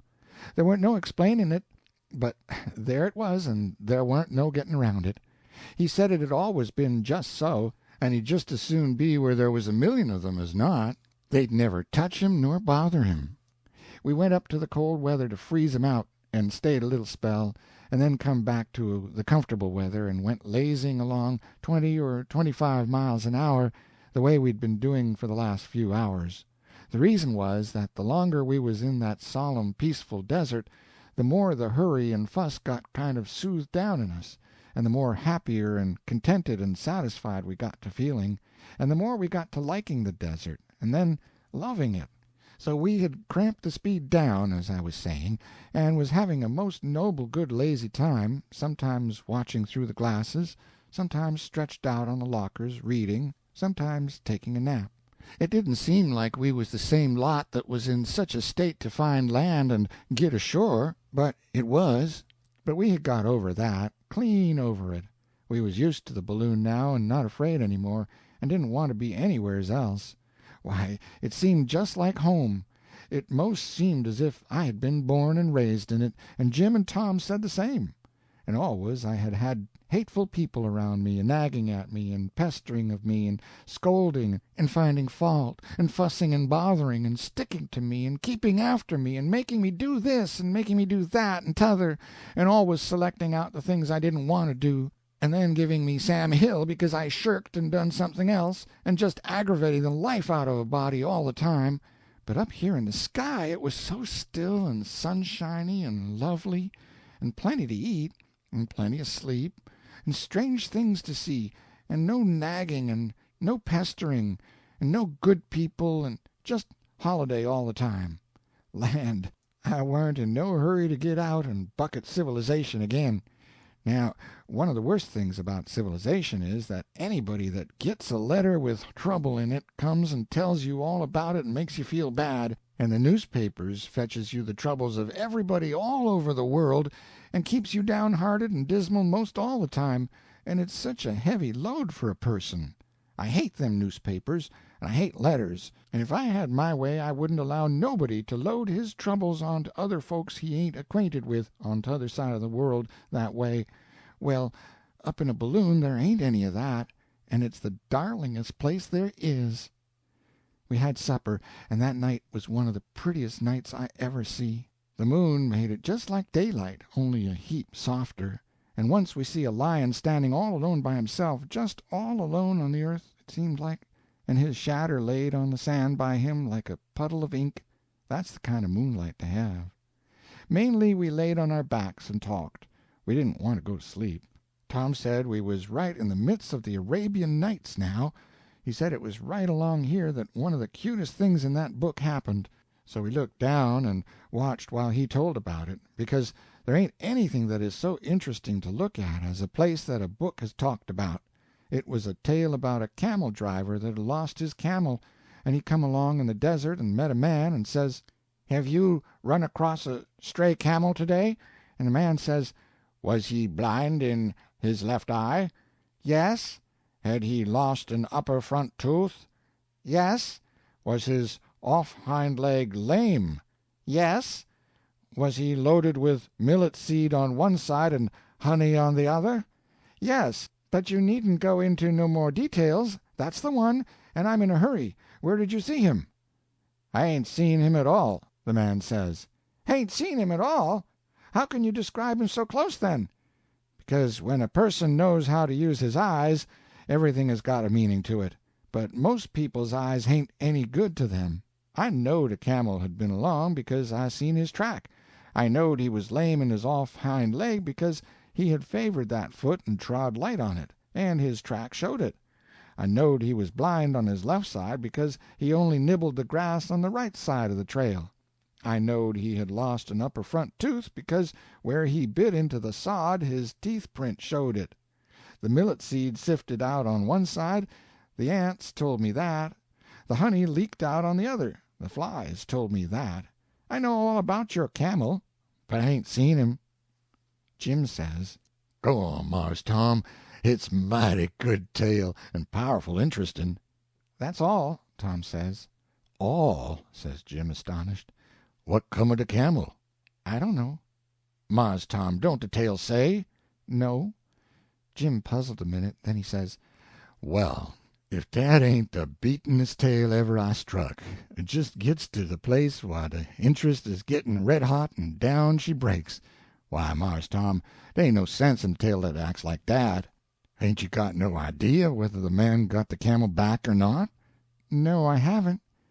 I seen myself there weren't no sense in the tale to chop square off that way before it come to anything, but I warn't going to say so, because I could see Tom was souring up pretty fast over the way it flattened out and the way Jim had popped on to the weak place in it, and I don't think it's fair for everybody to pile on to a feller when he's down. But Tom he whirls on me and says, "What do you think of the tale?" Of course, then I had to come out and make a clean breast and say it did seem to me, too, same as it did to Jim, that as long as the tale stopped square in the middle and never got to no place it really warn't worth the trouble of telling. Tom's chin dropped on his breast, and instead of being mad, as I reckoned he'd be, to hear me scoff at his tale that way, he seemed to be only sad, and he says, "Some people can see, and some can't, just as that man said. Let alone a camel, if a cyclone had gone by, you duffers wouldn't have noticed the track." I don't know what he meant by that, and he didn't say. It was just one of his irrelevances, I reckon. He was full of them sometimes, when he was in a close place and couldn't see no other way out. But I didn't mind. We'd spotted the soft place in that tale sharp enough, and he couldn't get away from that little fact. It graveled him like the nation, too, I reckon, much as he tried not to let on. End of Chapter 7. Chapter 8. The Disappearing Lake.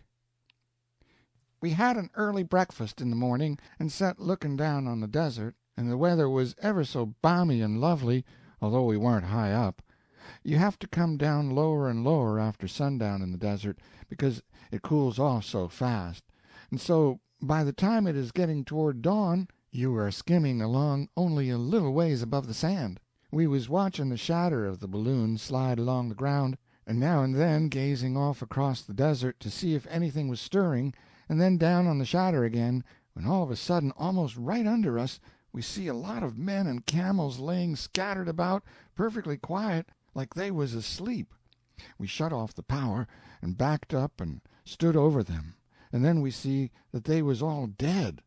It give us the cold shivers, and made us hush down, too, and talk low, like people at a funeral. We dropped down slow and stopped. There was men and women and children. They was dried by the sun and dark and shriveled and leathery, like the pictures of mummies you see in books, and yet they looked just as human. You wouldn't have believed it, just like they was asleep. Some of the people and animals was partly covered with sand, but most of them not, for the sand was thin there, and the bed was gravel and hard. Most of the clothes had rotted away, and when you took hold of a rag it tore with a touch, like spider-web. Tom reckoned they had been laying there for years. Some of the men had rusty guns by them, some had swords on, and had shawl belts with long silver-mounted pistols stuck in them. All the camels had their loads on yet, but the packs had busted or rotted and spilt the freight out on the ground. We didn't reckon the swords was any good to the dead people any more, so we took one apiece, and some pistols. We took a small box, too, because it was so handsome and inlaid so fine, and then we wanted to bury the people, but there warn't no way to do it that we could think of, and nothing to do it with but sand, and that would blow away again, of course. Then we mounted high and sailed away, and pretty soon that black spot on the sand was out of sight, and we wouldn't ever see them poor people again in this world. We wondered and reasoned and tried to guess how they come to be there, and how it all happened to them, but we couldn't make it out. First we thought maybe they got lost and wandered around and about till their food and water give out, and they starved to death. But Tom said no wild animals nor vultures hadn't meddled with them, and so that guess wouldn't do. So at last we give it up, and judged we wouldn't think about it no more, because it made us low-spirited. Then we opened the box, and it had gems and jewels in it, quite a pile, and some little veils of the kind the dead women had on, with fringes made out of curious gold money that we weren't acquainted with. We wondered if we better go and try to find them again and give it back. But Tom thought it over and said no, it was a country that was full of robbers, and they would come and steal it, and then the sin would be on us for putting the temptation in their way. So we went on. But I wished we had took all they had, so there wouldn't have been no temptation at all left. We had had 2 hours of that blazing weather down there, and was dreadful thirsty when we got aboard again. We went straight for the water, but it was spoiled and bitter, besides being pretty near hot enough to scald your mouth. We couldn't drink it. It was Mississippi River water, the best in the world, and we stirred up the mud in it to see if that would help, but no, the mud wasn't any better than the water. Well, we hadn't been so very, very thirsty before, whilst we was interested in the lost people, but we was now, and as soon as we found we couldn't have a drink, we was more than 35 times as thirsty as we was a quarter of a minute before. Why, in a little while we wanted to hold our mouths open and pant like a dog. Tom said to keep a sharp lookout all around, everywheres, because we'd got to find an oasis, or there weren't no telling what would happen. So we done it. We kept the glasses gliding around all the time till our arms got so tired we couldn't hold them any more. 2 hours, 3 hours, just gazing and gazing, and nothing but sand, sand, sand, and you could see the quivering heat shimmer playing over it. Dear, dear, a body don't know what real misery is till he is thirsty all the way through and is certain he ain't ever going to come to any water any more. At last I couldn't stand it to look around on them baking plains. I laid down on the locker and give it up. But by and by Tom raised a whoop, and there she was, a lake, wide and shiny, with palm trees leaning over it asleep, and their shadders in the water just as soft and delicate as ever you see. I never see anything look so good. It was a long ways off, but that warn't anything to us. We just slapped on a 100-mile gait and calculated to be there in 7 minutes, but she stayed the same old distance away all the time. We couldn't seem to gain on her. Yes, sir, just as far, and shiny, and like a dream, but we couldn't get no nearer, and at last, all of a sudden, she was gone. Tom's eyes took a spread, and he says, "Boys, it was a myridge," said it like he was glad. I didn't see nothing to be glad about. I says, "Maybe. I don't care nothing about its name. The thing I want to know is, what's become of it?" Jim was trembling all over, and so scared he couldn't speak, but he wanted to ask that question himself, if he could have done it. Tom says, "What's become of it? Why, you see yourself it's gone." "Yes, I know, but where's it gone to?" He looked me over and says, "Well, now, Huck Finn, where would it go to? Don't you know what a myridge is?" "No, I don't. What is it?" "It ain't anything but imagination. There ain't anything to it." It warmed me up a little to hear him talk like that, and I says, "What's the use you talking that kind of stuff, Tom Sawyer? Didn't I see the lake?" "Yes, you think you did." "I don't think nothing about it. I did see it." "I tell you, you didn't see it either, because it warn't there to see." It astonished Jim to hear him talk so, and he broke in and says, kind of pleading and distressed, "Mars Tom, please don't say such things in such an awful time as dis. You ain't only risking your own self, but you's a risking us, same way like Ananias and Sapphira. The lake was dah. I seen it just as plain as I sees you and Huck dis minute." I says, "Why, he seen it himself. He was the very one that seen it first. Now then." Yes, Mars Tom, it's so. You can't deny it. We all seen it, and dat prove it was dah." "Proves it? How does it prove it?" Same way it does in the courts and everywhere, Mars Tom. One person might be drunk or dreamy or suthin', and he could be mistaken, and two might, maybe, but I tell you, sah, when three sees a thing drunk or sober, it's so. Dey ain't no getting round dat, and you knows it, Mars Tom." "I don't know nothing of the kind. There used to be 40,000 million people that seen the sun move from one side of the sky to the other every day. Did that prove that the sun done it?" "Course it did, and besides, dey warn't no 'casion to prove it. A body that's got any sense ain't going to doubt it. Dah she is now, sailing through the sky, like she allus done." Tom turned to me then and says, "What do you say?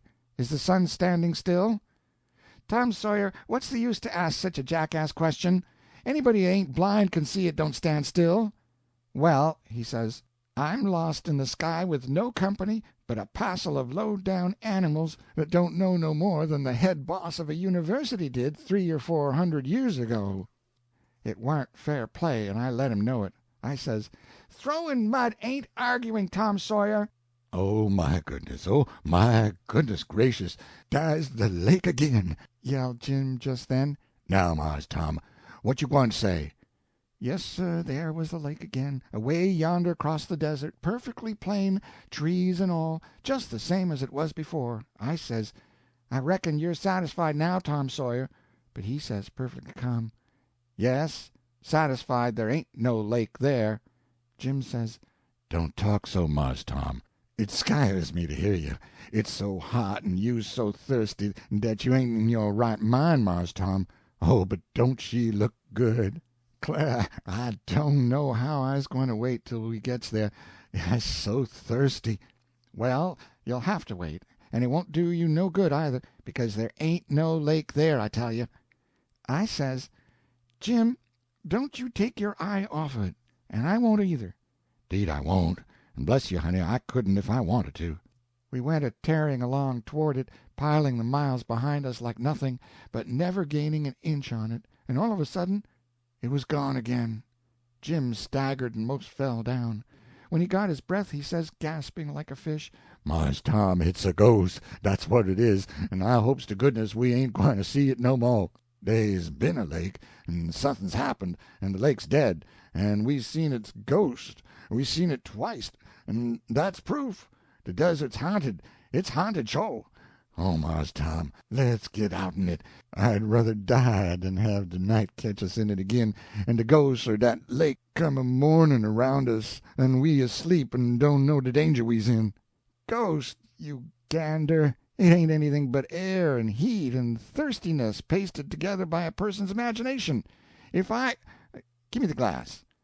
He grabbed it and begun to gaze off to the right. "It's a flock of birds," he says. "It's getting toward sundown, and they're making a bee-line across our track for somewheres. They mean business. Maybe they're going for food or water, or both. Let her go to starboard. Port your helm, hard down. There, ease up, steady as you go." We shut down some of the power, so as not to outspeed them, and took out after them. We went skimming along 1/4 of a mile behind them, and when we had followed them an hour and a half and was getting pretty discouraged, and was thirsty clean to unendurableness, Tom says, "Take the glass, one of you, and see what that is, away ahead of the birds." Jim got the first glimpse, and slumped down on the locker sick. He was most crying, and says, "She's dah agin, Mars Tom. She's dah agin, and I knows I's gwine to die, 'cause when a body sees a ghost a third time, dat's what it means. I wisht I'd never come in dis balloon, dat I does." He wouldn't look no more, and what he said made me afraid too, because I knowed it was true, for that has always been the way with ghosts. So then I wouldn't look any more either. Both of us begged Tom to turn off and go some other way, but he wouldn't. He said we was ignorant, superstitious blatherskites. Yes, and he'll get come up with one of these days, I says to myself, insulting ghosts that way. They'll stand it for a while, maybe, but they won't stand it always, for anybody that knows about ghosts knows how easy they are hurt, and how revengeful they are. So we was all quiet and still, Jim and me being scared and Tom busy. By and by Tom fetched the balloon to a standstill and says, "Now get up and look, you sapheads." We done it, and there was the sure enough water, right under us, clear and blue and cool and deep and wavy with a breeze, the loveliest sight that ever was, and all about it was grassy banks and flowers and shady groves of big trees, looped together with vines, and all looking so peaceful and comfortable, enough to make a body cry, it was so beautiful. Jim did cry, and rip and dance and carry on, he was so thankful and out of his mind for joy. It was my watch, so I had to stay by the works, but Tom and Jim clumb down and drunk a barrel apiece, and fetched me up a lot, and I've tasted a many good thing in my life, but nothing that ever begun with that water. Then we went down and had a swim, and then Tom came up and spelled me and Jim had a swim, and then Jim spelled Tom, and me and Tom had a foot race and a boxing mill, and I don't reckon I ever had such a good time in my life. It weren't so very hot because it was close on to evening, and we hadn't any clothes on anyway. Clothes is well enough in school, and in towns, and at balls, too, but there ain't no sense in them when there ain't no civilization nor other kinds of bothers and fussiness around. Lions a comin'! Lions! Quick, Mars Tom! Jump for your life, Huck! Oh, and didn't we? We never stopped for clothes, but waltzed up the ladder just so. Jim lost his head straight off. He always done it whenever he got excited and scared. And so now, 'stead of just easing the ladder up from the ground a little, so the animals couldn't reach it, he turned on a raft of power, and we went whizzing up and was dangling in the sky before he got his wits together and seen what a foolish thing he was doing. Then he stopped her, but he had clean forgot what to do next. So there we was, so high that the lions looked like pups, and we was drifting off on the wind. But Tom, he shinned up and went for the works and begun to slant her down, and back toward the lake, where the animals was gathering like a camp meeting, and I judged he had lost his mind, too, for he knowed I was too scared to climb, and did he want to dump me among the tigers and things? But no, his head was level, he knowed what he was about. He swooped down to within 30 or 40 feet of the lake, and stopped right over the center, and sung out, "Leggo, and drop!" I done it, and shot down feet first, and seemed to go about a mile toward the bottom, and when I come up, he says, "Now lay on your back and float till you're rested and got your pluck back. Then I'll dip the ladder in the water, and you can climb aboard." I done it. Now that was ever so smart in Tom, because if he had started off somewheres else to drop down on the sand, the menagerie would 'a' come along too, and might 'a' kept us hunting a safe place till I got tuckered out and fell.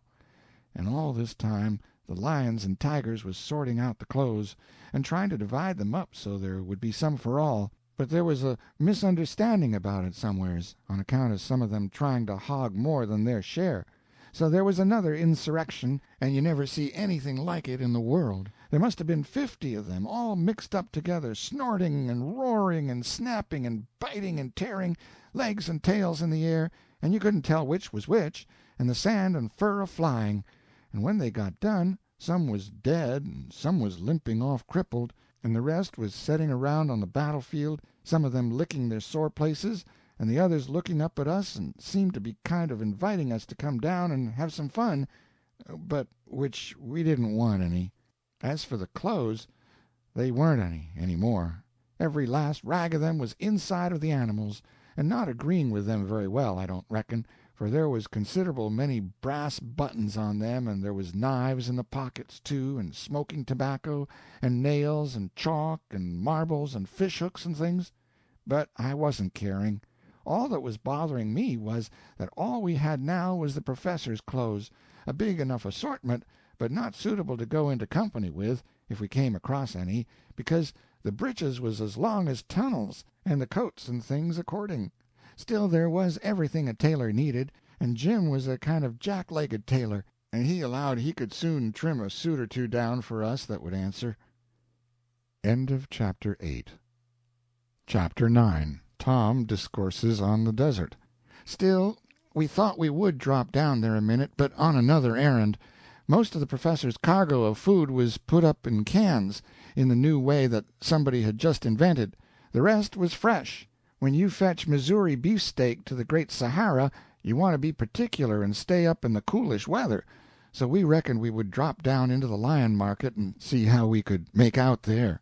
We hauled in the ladder and dropped down till we was just above the reach of the animals, then we let down a rope with a slip knot in it and hauled up a dead lion, a small tender one, then yanked up a cub tiger.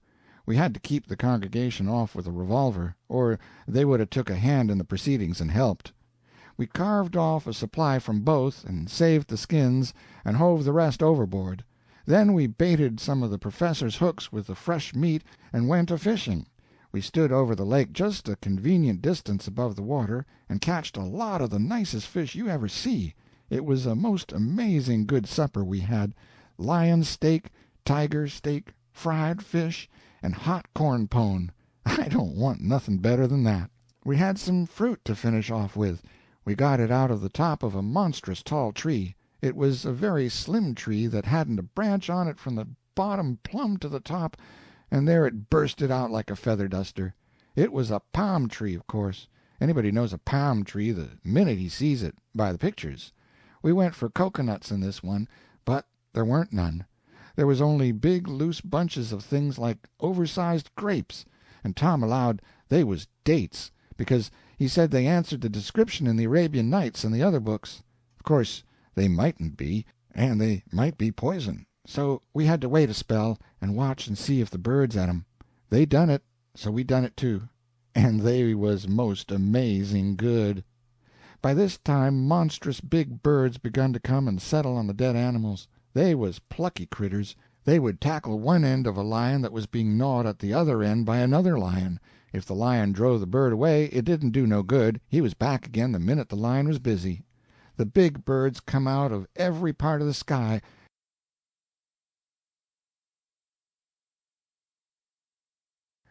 Tom said the birds didn't find out the meat was there by the smell. They had to find it out by seeing it. Oh, but ain't that an eye for you? Tom said at the distance of 5 miles a patch of dead lions couldn't look any bigger than a person's fingernail, and he couldn't imagine how the birds could notice such a little thing so far off. It was strange and unnatural to see lion eat lion, and we thought maybe they weren't kin. But Jim said that didn't make no difference. He said a hog was fond of her own children, and so was a spider, and he reckoned maybe a lion was pretty near as unprincipled, though maybe not quite. He thought likely a lion wouldn't eat his own father, if he knowed which was him, but reckoned he would eat his brother-in-law if he was uncommon hungry, and eat his mother-in-law any time. But reckoning don't settle nothing. You can reckon till the cows come home, but that don't fetch you to no decision. So we give it up and let it drop. Generally it was very still in the desert nights, but this time there was music. A lot of other animals come to dinner, sneaking yelpers that Tom allowed was jackals, and roach-backed ones that he said was hyenas, and all the whole biling of them kept up a racket all the time. They made a picture in the moonlight that was more different than any picture I ever see. We had a line out and made fast to the top of a tree, and didn't stand no watch, but all turned in and slept. But I was up 2 or 3 times to look down at the animals and hear the music. It was like having a front seat at a menagerie for nothing, which I hadn't ever had before, and so it seemed foolish to sleep and not make the most of it. I mightn't ever have such a chance again. We went a-fishing again in the early dawn, and then lazied around all day in the deep shade on an island, taking turn about to watch and see that none of the animals come a-snooping around there after aeronorts for dinner. We was going to leave the next day, but couldn't, it was too lovely. The day after, when we rose up toward the sky and sailed off eastward, we looked back and watched that place till it warn't nothing but just a speck in the desert, and I tell you it was like saying good-bye to a friend that you ain't ever going to see any more.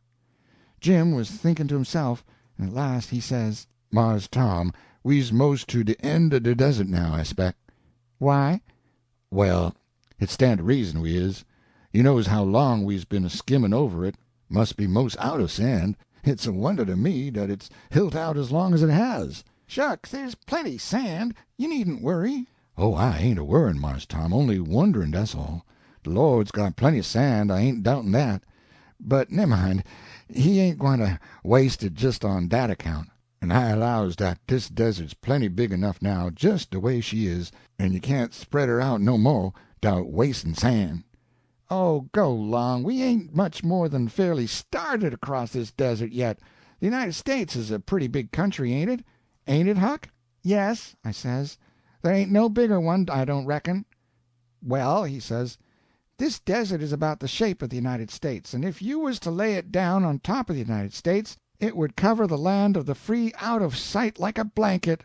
There'd be a little corner sticking out, up at Maine and away up northwest, and Florida sticking out like a turtle's tail, and that's all. We've took California away from the Mexicans 2 or 3 years ago, so that part of the Pacific coast is ours now, and if you laid the Great Sahara down with her edge on the Pacific, she would cover the United States and stick out past New York 600 miles into the Atlantic Ocean." I say, "Good land! Have you got the documents for that, Tom Sawyer?" "Yes, and they're right here, and I've been studying them. You can look for yourself. From New York to the Pacific is 2,600 miles. From one end of the great desert to the other is 3,200. The United States contains 3,600,000 square miles. The desert contains 4,162,000.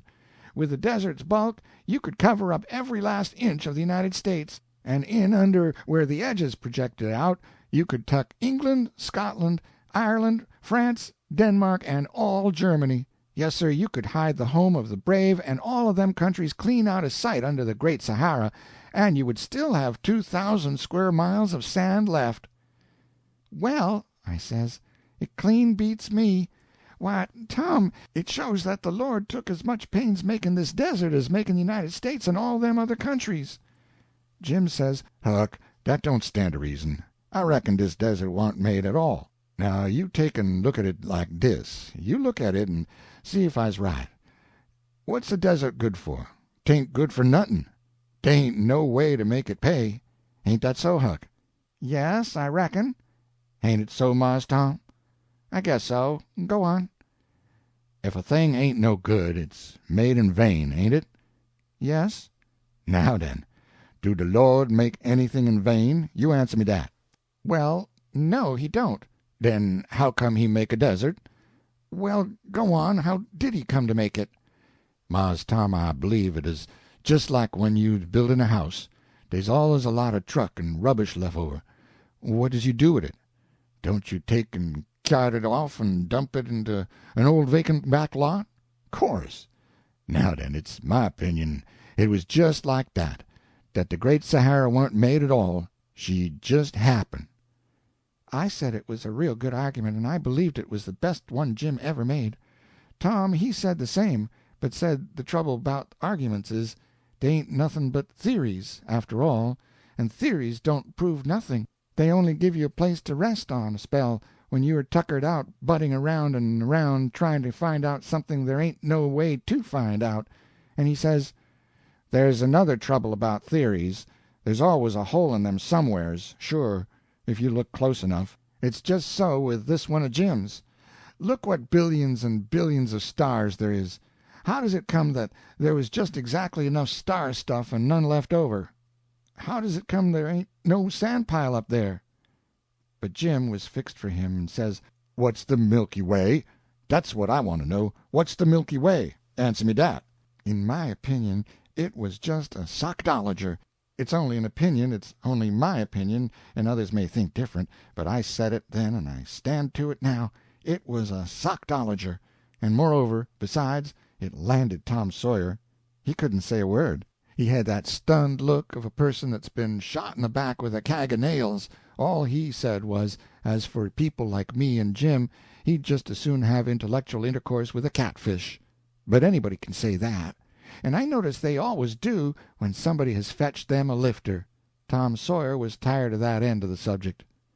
So we got back to talking about the size of the desert again, and the more we compared it with this and that and t'other thing, the more nobler and bigger and grander it got to look right along.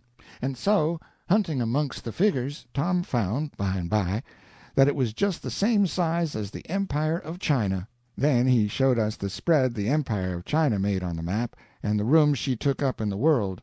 Well, it was wonderful to think of, and I says, "Why, I've heard talk about this desert plenty of times, but I never knowed before how important she was." Then Tom says, "Important. Sahara important. That's just the way with some people. If a thing's big, it's important. That's all the sense they've got. All they can see is size. Why, look at England. It's the most important country in the world, and yet you could put it in China's vest pocket, and not only that, but you'd have the dickens own time to find it again the next time you wanted it. And look at Russia. It spreads all around and everywhere, and yet ain't no more important in this world than Rhode Island is. and hasn't got half as much in it that's worth saving. Away off now we see a little hill a-standing up just on the edge of the world. Tom broke off his talk, and reached for a glass very much excited, and took a look, and says, "That's it. It's the one I've been looking for, sure. If I'm right, it's the one the dervish took the man into and showed him all the treasures." So we begun to gaze, and he begun to tell about it out of the Arabian Nights. End of Chapter 9. Chapter 10. The Treasure Hill. Tom said it happened like this. A dervish was stumping it along through the desert on foot one blazing hot day, and he had come 1,000 miles, and was pretty poor and hungry and ornery and tired, and along about where we are now he run across a camel-driver with 100 camels, and asked him for some alms. But the camel-driver he asked to be excused. The dervish says, "Don't you own these camels?" "Yes, they're mine." "Are you in debt?" "Who, me? No." "Well, a man that owns 100 camels and ain't in debt is rich, and not only rich, but very rich, ain't it so?" The camel-driver owned up that it was so. Then the dervish says, "God has made you rich, and he has made me poor. He has his reasons, and they are wise, blessed be his name. But he has willed that his rich shall help his poor, and you have turned away from me, your brother, in my need, and he will remember this, and you will lose by it." Now, that made the camel-driver feel shaky, but all the same he was born hoggish after money, and didn't like to let go a cent. So he begun to whine and explain, and said times was hard, and although he had took a full freight down to Balsora and got a fat rate for it, he couldn't get no return freight, so he warn't making no great things out of his trip. So the dervish starts along again and says, "All right, if you want to take the risk, but I reckon you've made a mistake this time, and missed the chance." Of course the camel-driver wanted to know what kind of a chance he had missed, because maybe there was money in it. So he run after the dervish and begged him so hard and earnest to take pity on him that at last the dervish gave in and says, "Do you see that hill yonder? Well, in that hill is all the treasures of the earth, and I was looking around for a man with a particular good kind heart and a noble generous disposition, because if I could find just that man, I've got a kind of a salve I could put on his eyes, and he could see the treasures and get them out." So then the camel-driver was in a sweat, and he cried and begged and took on and went down on his knees, and said he was just that kind of a man, and said he could fetch 1,000 people that would say he wasn't ever described so exact before. "Well, then," says the dervish, "all right, if we load the 100 camels, can I have half of them?" The driver was so glad he couldn't hardly hold in, and says, "Now you're shouting." So they shook hands on the bargain, and the dervish got out his box and rubbed the salve on the driver's right eye, and the hill opened and he went in, and there, sure enough, was piles and piles of gold and jewels, sparkling like all the stars in heaven had fell down. So him and the dervish laid into it, and they loaded every camel till he couldn't carry no more.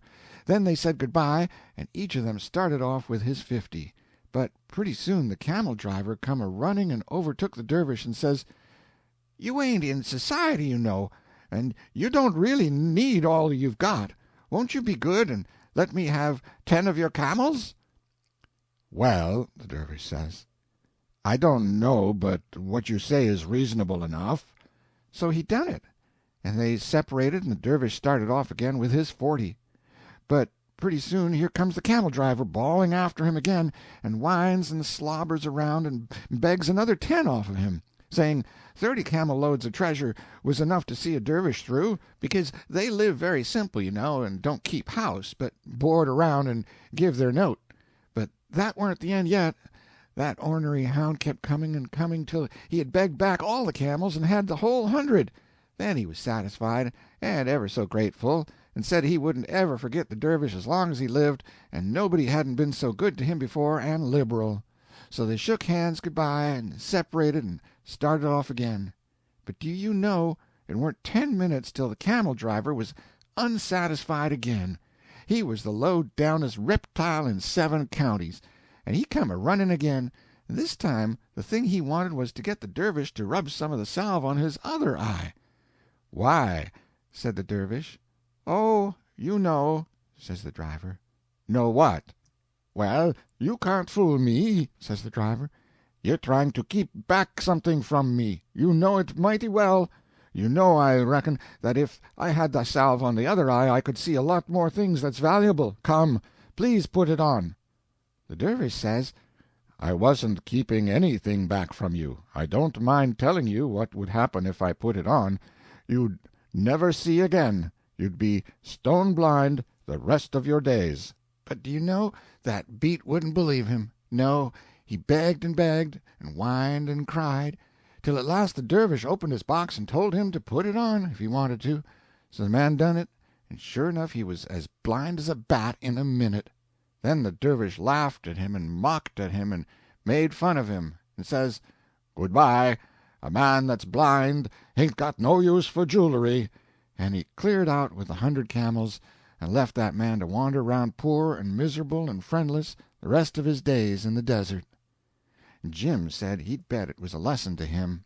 "Yes," Tom says, "and like a considerable many lessons a body gets. They ain't no account, because the thing don't ever happen the same way again, and can't. The time Hen Scoville fell down the chimbley and crippled his back for life, everybody said it would be a lesson to him. What kind of a lesson? How was he going to use it? He couldn't climb chimbleys no more, and he hadn't no more backs to break." All the same, Mars Tom, there is such a thing as learning by expense. And the good book said, "The burnt child shun the fire." Well, I ain't denying that a thing's a lesson if it's a thing that can happen twice just the same way. There's lots of such things, and they educate a person. That's what Uncle Abner always said. But there's 40,000,000 lots of the other kind, the kind that don't happen the same way twice, and they ain't no real use.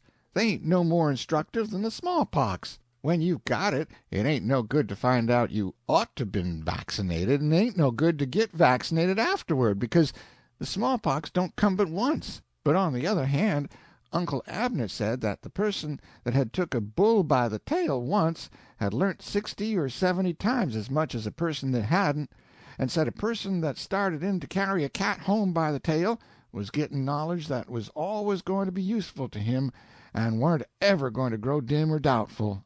But I can tell you, Jim, Uncle Abner was down on them people that's all the time trying to dig a lesson out of everything that happens, no matter whether. But Jim was asleep. Tom looked kind of ashamed, because you know a person always feels bad when he's talking uncommon fine and thinks the other person is admiring, and that other person goes to sleep that way. Of course, he oughtn't to go to sleep because it's shabby, but the finer a person talks, the certainer it is to make you sleep, and so when you come to look at it, it ain't nobody's fault in particular. Both of them's to blame. Jim begun to snore, soft and blubbery at first, then a long rasp, then a stronger one, then a half a dozen horrible ones like the last water sucking down the plug-hole of a bathtub, then the same with more power to it, and some big coughs and snorts flung in, the way a cow does that is choking to death.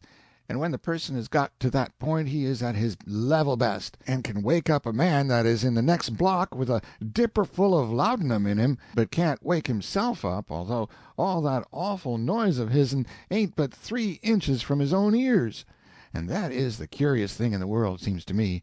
But you rake a match to light the candle, and that little bit of a noise will fetch him. I wish I knowed what was the reason of that, but there don't seem to be no way to find out.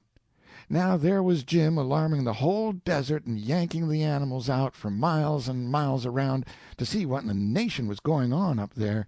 There weren't nobody nor nothing that was as close to the noise as he was, and yet he was the only critter that wasn't disturbed by it. We yelled at him and whooped at him, it never done no good. But the first time there come a little wee noise that wasn't of a usual kind, it woke him up. No, sir, I've thought it all over, and so has Tom, and there ain't no way to find out why a snorer can't hear himself snore. Jim said he hadn't been asleep. He just shut his eyes so he could listen better. Tom said nobody warn't accusing him. That made him look like he wished he hadn't said anything, and he wanted to get away from the subject, I reckon, because he begun to abuse the camel driver just the way a person does when he has got catched in something and wants to take it out of somebody else. He let into the camel driver the hardest he knowed how, and I had to agree with him, and he praised up the dervish the highest he could, and I had to agree with him there, too. But Tom says, "I ain't so sure. You call that dervish so dreadful liberal and good and unselfish, but I don't quite see it. He didn't hunt up another poor dervish, did he? No, he didn't. If he was so unselfish, why didn't he go in there himself and take a pocket full of jewels and go along and be satisfied? No, sir, the person he was hunting for was a man with 100 camels. He wanted to get away with all the treasure he could." Why, Mars Tom, he was willing to divide fair and square. He only struck for 50 camels. "Because he knowed how he was going to get all of them by and by." Mars Tom, he told the man the truck would make him blind. "Yes, because he knowed the man's character. It was just the kind of a man he was hunting for. A man that never believes in anybody's word or anybody's honorableness because he ain't got none of his own. I reckon there's lots of people like that dervish. They swindle right and left, but they always make the other person seem to swindle himself. They keep inside of the letter of the law all the time, and there ain't no way to get hold of them. They don't put the salve on. Oh, no, that would be sin. But they know how to fool you into putting it on. Then it's you that blinds yourself. I reckon the dervish and the camel driver was just a pair, a fine, smart, brainy rascal and a dull, coarse, ignorant one, but both of them rascals just the same." Mars Tom, does you reckon dey's any of dat kind of salve in de world now? "Yes, Uncle Abner says there is. He says they've got it in New York, and they put it on country people's eyes and show them all the railroads in the world, and they go in and get them, and then when they rub the salve on the other eye, the other man bids them good-bye and goes off with their railroads. Here's the treasure hill now. Lower away." We landed, but it warn't as interesting as I thought it was going to be, because we couldn't find the place where they went in to get the treasure. Still, it was plenty interesting enough, just to see the mere hill itself where such a wonderful thing happened. Jim said he wouldn't have missed it for $3, and I felt the same way. And to me and Jim, as wonderful a thing as any was the way Tom could come into a strange big country like this and go straight and find a little hump like that, and tell it in a minute from a million other humps that was almost just like it, and nothing to help him but only his own learning and his own natural smartness. We talked and talked it over together, but couldn't make out how he done it. He had the best head on him I ever see, and all he lacked was age, to make a name for himself equal to Captain Kidd or George Washington. I bet you it would have crowded either of them to find that hill, with all their gifts, but it warn't nothing to Tom Sawyer. He went across Sahara and put his finger on it as easy as you could pick a nigger out of a bunch of angels. We found a pond of salt water close by and scraped up a raft of salt around the edges, and loaded up the lion's skin and the tiger's so as they would keep till Jim could tan them. End of Chapter 10. Chapter 11. The Sandstorm. We went a-fooling along for a day or two, and then just as the full moon was touching the ground on the other side of the desert, we see a string of little black figures moving across its big silver face. You could see them as plain as if they was painted on the moon with ink. It was another caravan. We cooled down our speed and tagged along after it, just to have company, though it weren't going our way. It was a rattler, that caravan, and a most bully sight to look at next morning when the sun come a-streaming across the desert and flung the long shadders of the camels on the gold sand like 1,000 granddaddy longlegses marching in procession. We never went very near it, because we knowed better now than to act like that and scare people's camels and break up their caravans. It was the gayest outfit you ever see, for rich clothes and nobby style. Some of the chiefs rode on dromedaries, the first we ever see, and very tall, and they go plunging along like they was on stilts, and they rock the man that is on them pretty violent and churn up his dinner considerable, I bet you. But they make noble good time, and a camel ain't nowheres with them for speed. The caravan camped during the middle part of the day, and then started again about the middle of the afternoon. Before long the sun begun to look very curious. First it kind of turned to brass, then to copper, and after that it begun to look like a blood-red ball, and the air got hot and close, and pretty soon all the sky in the west darkened up and looked thick and foggy, but fiery and dreadful, like it looks through a piece of red glass, you know. We looked down and see a big confusion going on in the caravan, and a rushing every which way like they was scared, and then they all flopped down flat in the sand and laid there perfectly still. Pretty soon we see something coming that stood up like an amazing wide wall, and reached from the desert up into the sky and hid the sun, and it was coming like the nation, too. Then a little faint breeze struck us, and then it come harder, and grains of sand begun to sift against our faces and sting like fire, and Tom sung out, "It's a sandstorm! Turn your backs to it!" We done it, and in another minute it was blowing a gale, and the sand beat against us by the shovelful, and the air was so thick with it we couldn't see a thing. In 5 minutes the boat was level full, and we was setting on the lockers buried up to the chin in sand, and only our heads out and could hardly breathe. Then the storm thinned, and we see that monstrous wall go a-sailing off across the desert, awful to look at, I tell you. We dug ourselves out and looked down, and where the caravan was before there wasn't anything but just the sand ocean now, and all still and quiet.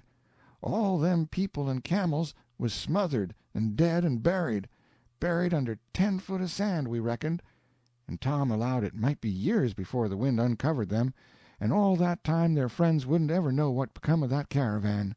Tom said, "Now we know what it was that happened to the people we got the swords and pistols from." Yes, sir, that was just it. It was as plain as day now.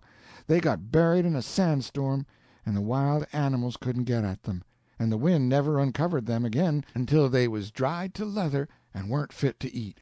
It seemed to me we had felt as sorry for them poor people as a person could for anybody, and as mournful, too, but we was mistaken. This last caravan's death went harder with us, a good deal harder. You see, the others was total strangers, and we never got to feeling acquainted with them at all, except maybe a little with the man that was watching the girl, but it was different with this last caravan. We was hovering around them a whole night and most the whole day, and had got to feeling real friendly with them and acquainted. I have found out that there ain't no surer way to find out whether you like people or hate them than to travel with them. Just so with these. We kind of liked them from the start, and traveling with them put on the finisher. The longer we traveled with them, and the more we got used to their ways, the better and better we liked them, and the gladder and gladder we was that we run across them. We had come to know some of them so well that we called them by name when we was talking about them, and soon got so familiar and sociable that we even dropped the miss and mister and just used their plain names without any handle, and it did not seem unpolite, but just the right thing. Of course, it wasn't their own names, but names we give them. There was Mr. Alexander Robinson, and Miss Adeline Robinson, and Colonel Jacob McDougal, and Miss Harriet McDougal, and Judge Jeremiah Butler, and young Bushrod Butler, and these was big chiefs mostly, that wore splendid great turbans and scimitars, and dressed like the Grand Mogul, and their families. But as soon as we come to know them good, and like them very much, it weren't Mister nor Judge nor nothing any more, but only Aleck and Addie, and Jake and Hattie, and Jerry and Buck, and so on. And you know the more you join in with people and their joys and their sorrows, the more nearer and dearer they come to be to you. Now we weren't cold and indifferent the way most travelers is. We was right down friendly and sociable, and took a chance in everything that was going, and the caravan could depend on us to be on hand every time. It didn't make no difference what it was. When they camped, we camped right over them, 10 or 1200 feet up in the air. When they et a meal, we et our'n, and it made it ever so much homeliker to have their company. When they had a wedding that night, and Buck and Addie got married, we got ourselves up in the very starchiest of the professor's duds for the blowout, and when they danced, we jined in and shook a foot up there. But it is sorrow and trouble that brings you the nearest, and it was a funeral that done it with us. It was next morning, just in the still dawn. We didn't know the diseased, and he warn't in our set, but that never made no difference. He belonged to the caravan, and that was enough. and there warn't no more sincere tears shed over him than the ones we dripped on him from up there 1,100 foot on high. Yes, parting with this caravan was much more bitterer than it was to part with them others, which was comparative strangers, and been dead so long anyway. We had knowed these in their lives, and was fond of them, too, and now to have death snatch them from right before our faces whilst we was looking, and leave us so lonesome and friendless in the middle of that big desert, it did hurt so, and we wished we mightn't ever make any more friends on that voyage if we was going to lose them again like that. We couldn't keep from talking about them, and they was all the time coming up in our memory, and looking just the way they looked when we was all alive and happy together. We could see the line marching, and the shiny spearheads a-winking in the sun. We could see the dromedaries lumbering along. We could see the wedding and the funeral, and more oftener than anything else we could see them praying, because they don't allow nothing to prevent that. Whenever the call come, several times a day, they would stop right there and stand up and face to the east, and lift back their heads and spread out their arms and begin, and 4 or 5 times they would go down on their knees and then fall forward and touch their forehead to the ground. Well, it warn't good to go on talking about them, lovely as they was in their life, and dear to us in their life and death both, because it didn't do no good, and made us too downhearted. Jim allowed he was going to live as good a life as he could, so he could see them again in a better world, and Tom kept still and didn't tell him they was only Mohammedans. It weren't no use to disappoint him. He was feeling bad enough just as it was. When we woke up next morning we was feeling a little cheerfuler, and had had a most powerful good sleep, because sand is the comfortablest bed there is, and I don't see why people that can afford it don't have it more. And it's terrible good ballast, too. I never see a balloon so steady before. Tom allowed we had 20 tons of it, and wondered what we better do with it. It was good sand, and it didn't seem good sense to throw it away. Jim says, Mars Tom, can't we tote it back home and sell it? How long it'll take? "Depends on the way we go." Well, sah, she's worth $0.25 a load at home, and I reckon we's got as many as 20 loads, hain't we? How much would that be? $5. By jings, Mars Tom, let's shove for home right on the spot. It's more'n $1.50 piece, ain't it? Yes. Well, if Dad ain't making money the easiest ever I struck. She just reined in. Never cost us a lick of work. Let's mosey right along, Mars Tom. But Tom was thinking and ciphering away so busy and excited he never heard him. Pretty soon he says, $5 sure. Look here, this sand's why, it's worth no end of money. How's that, Mars Tom? Go on, honey, go on. Well, the minute people knows it's genuine sand from the genuine desert of Sahara, they'll just be in a perfect state of mind to get hold of some of it to keep on the whatnot in a vial with a label on it for curiosity.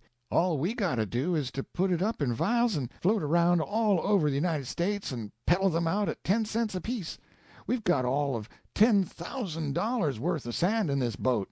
Me and Jim went all to pieces with joy, and begun to shout whoop jamboree-hoo, and Tom says, and we can keep on coming back and fetching sand, and coming back and fetching more sand, and just keep it a-going till we've carted this whole desert over there and sold it out, and there ain't ever going to be any opposition either, because we'll take out a patent.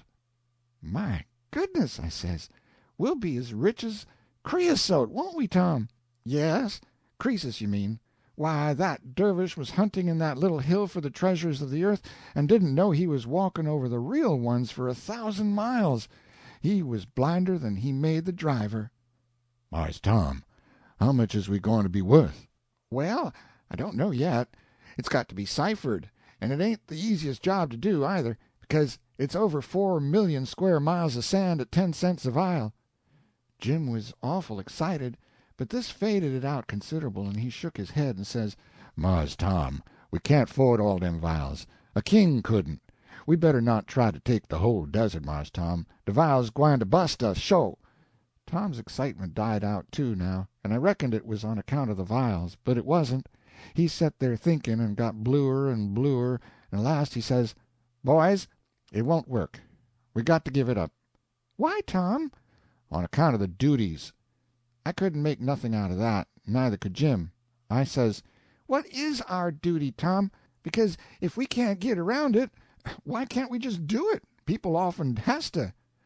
But he says, oh, it ain't that kind of duty.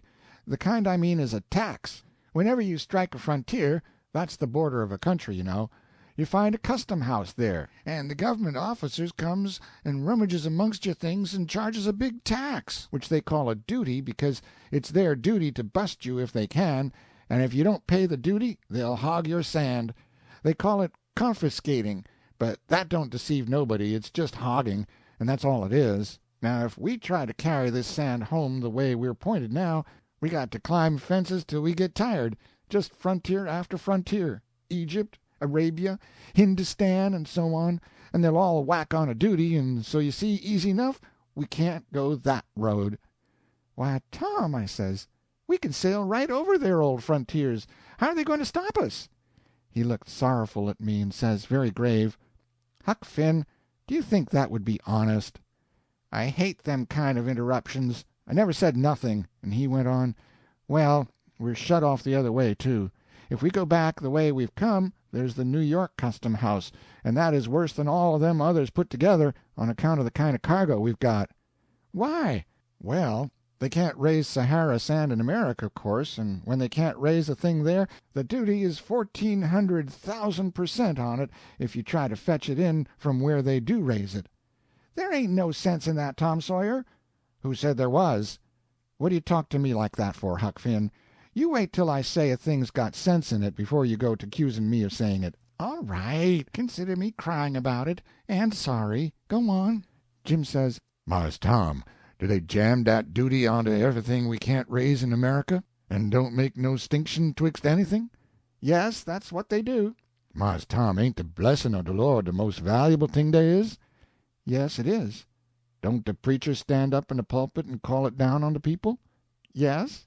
Where do it come from? From heaven. Yes, sir, you's just right, deed you is, honey. It come from heaven, and that's a foreign country. Now den, do they put a tax on that blessing? No, they don't. Course they don't, and so it stand to reason dat you's mistaken, Mars Tom. Dey wouldn't put the tax on poor truck like sand dat everybody ain't bleeged to have, and leave it off'n the best thing dey is, which nobody can't get along without. Tom Sawyer was stumped. He see Jim had got him where he couldn't budge. He tried to wiggle out by saying they had forgot to put on that tax, but they'd be sure to remember about it next session of Congress, and then they'd put it on, but that was a poor lame come-off, and he knowed it. He said there weren't nothing foreign that weren't taxed but just that one, and so they couldn't be consistent without taxing it, and to be consistent was the first law of politics. So he stuck to it that they'd left it out unintentional, and we'd be certain to do their best to fix it before they got caught and laughed at. But I didn't feel no more interest in such things, as long as we couldn't get our sand through, and it made me low-spirited, and Jim the same. Tom he tried to cheer us up by saying he would think up another speculation for us that would be just as good as this one and better. But it didn't do no good. We didn't believe there was any as big as this. It was mighty hard. Such a little while ago we was so rich, and could have bought a country and started a kingdom and been celebrated and happy, and now we was so poor and ornery again, and had our sand left on our hands. The sand was looking so lovely before, just like gold and diamonds, and the feel of it was so soft and so silky and nice, but now I couldn't bear the sight of it. It made me sick to look at it, and I knowed I wouldn't ever feel comfortable again till we got shut of it and didn't have it there no more to remind us of what we had been and what we had got degraded down to. The others was feeling the same way about it that I was. I knowed it because they cheered up so the minute I says, "Let's throw this truck overboard." Well, it was going to be work, you know, and pretty solid work, too. So Tom he divided it up according to fairness and strength. He said me and him would clear out a fifth apiece of the sand, and Jim 3/5. Jim he didn't quite like that arrangement. He says, Course, I's the strongest, and I's willing to do a share accordin', but by jings, you's kind of piling it on to old Jim, Mars Tom, ain't you? "Well, I didn't think so, Jim, but you try your hand at fixing it, and let's see." So Jim he reckoned it wouldn't be no more than fair if me and Tom done a tenth apiece. Tom he turned his back to git room and be private, and then he smole a smile that spread around and covered the whole Sahara to the westward, back to the Atlantic edge of it where we come from. Then he turned round again and said it was a good enough arrangement, and we was satisfied if Jim was. Jim said he was. So then Tom measured off our 2/10 in the bow and left the rest for Jim, and it surprised Jim a good deal to see how much difference there was, and what a raging lot of sand his share come to, and said he was powerful glad now that he had spoke up in time and got the first arrangement altered, for he said that even the way it was now there was more sand than enjoyment in his end of the contract, he believed. Then we laid into it. It was mighty hot work, and tough, so hot we had to move up into cooler weather or we couldn't have stood it. Me and Tom took turn about, and one worked while t'other rested, but there warn't nobody to spell poor old Jim, and he made all that part of Africa damp, he sweated so. We couldn't work good, we was so full of laugh, and Jim he kept fretting and wanting to know what tickled us so, and we had to keep making up things to account for it, and they was pretty poor inventions, but they done well enough. Jim didn't see through them.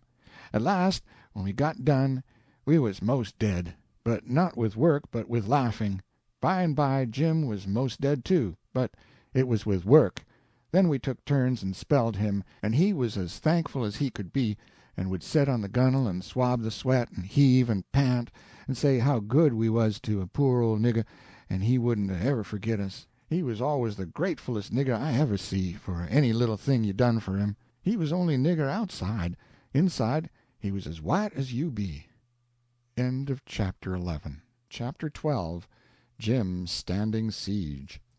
The next few meals was pretty sandy, but that don't make no difference when you're hungry. When you ain't, it ain't no satisfaction to eat, anyway, and so a little grit in the meat ain't no particular drawback as far as I can see. Then we struck the east end of the desert at last, sailing on a northeast course. Away off on the edge of the sand, in a soft pinky light, we see 3 little sharp roofs like tents, and Tom says, "It's the pyramids of Egypt." It made my heart fairly jump. You see, I had seen a many and a many a picture of them, and heard tell about them 100 times, and yet to come on them all of a sudden that way, and find they was real, 'stead of imaginations, most knocked the breath out of me with surprise. It's a curious thing that the more you hear about a grand and big and bully thing or person, the more it kind of dreamies out, as you may say, and gets to be a big dim wavery figure made out of moonshine and nothing solid to it. It's just so with George Washington, and the same with them pyramids. And moreover, besides, the thing they always said about them seemed to me to be stretchers. There was a feller come to the Sunday school once and had a picture of them, and made a speech, and said the biggest pyramid covered 13 acres and was most 500 foot high, just a steep mountain, all built out of hunks of stone as big as a bureau, and laid up in perfectly regular layers like stair-steps. 13 acres, you see, for just one building. It's a farm. If it hadn't been in Sunday school I would have judged it was a lie, and outside I was certain of it. And he said there was a hole in the pyramid, and you could go in there with candles and go ever so far up a long slanting tunnel and come to a large room in the stomach of that stone mountain, and there you would find a big stone chest with a king in it, 4,000 years old. I said to myself then, if that ain't a lie, I will eat that king if they will fetch him, for even Methusalem warn't that old, and nobody claims it. As we come a little nearer, we see the yaller sand come to an end in a long straight edge like a blanket, and onto it was joined, edge to edge, a wide country of bright green, with a snaky stripe crooking through it, and Tom said it was the Nile. It made my heart jump again, for the Nile was another thing that wasn't real to me. Now I can tell you one thing which is dead certain.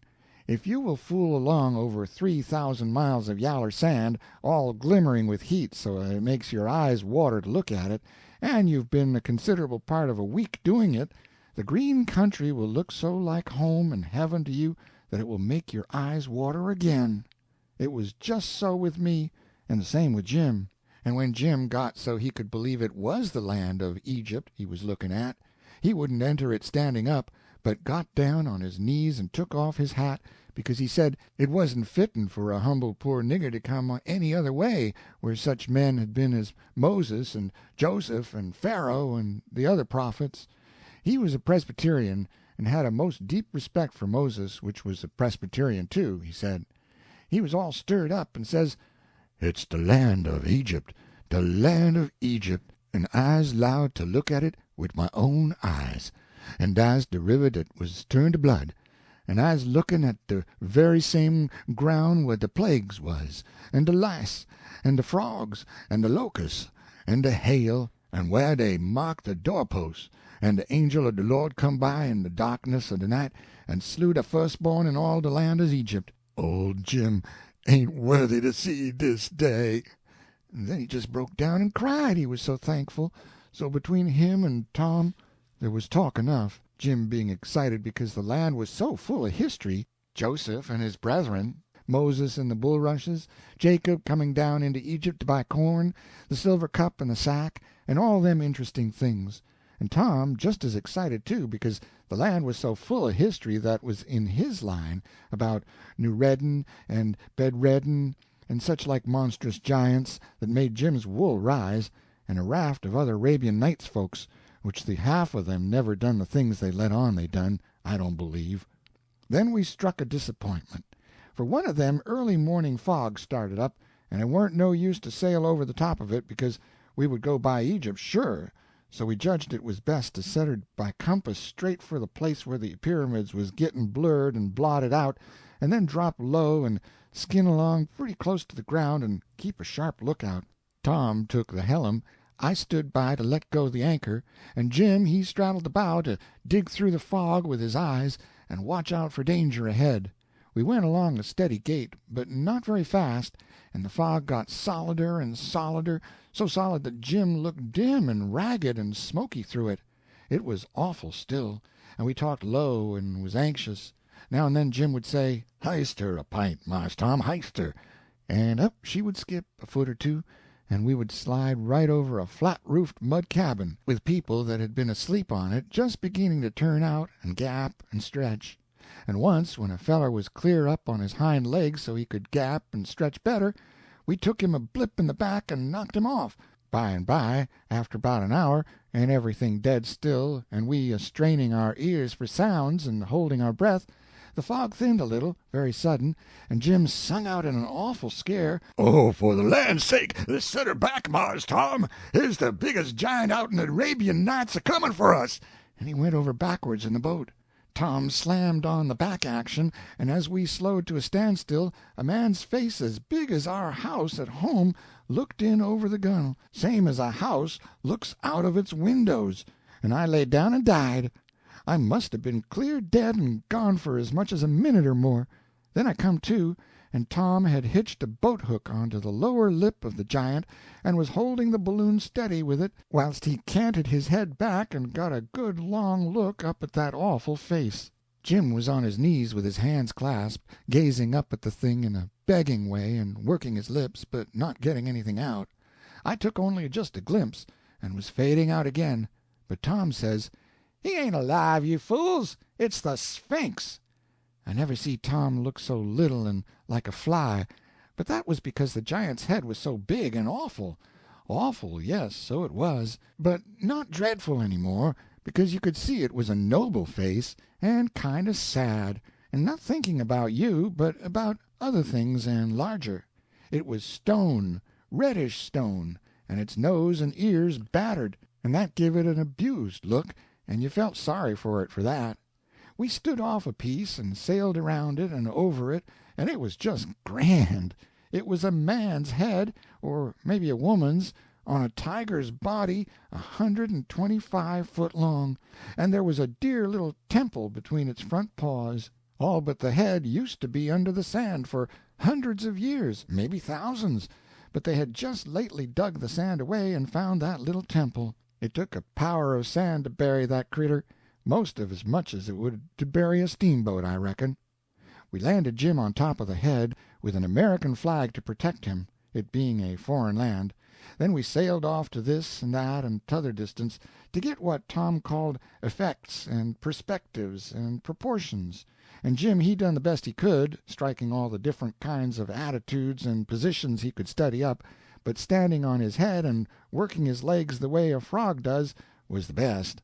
The further we got away, the littler Jim got, and the grander the Sphinx got, till at last it was only a clothespin on a dome, as you might say.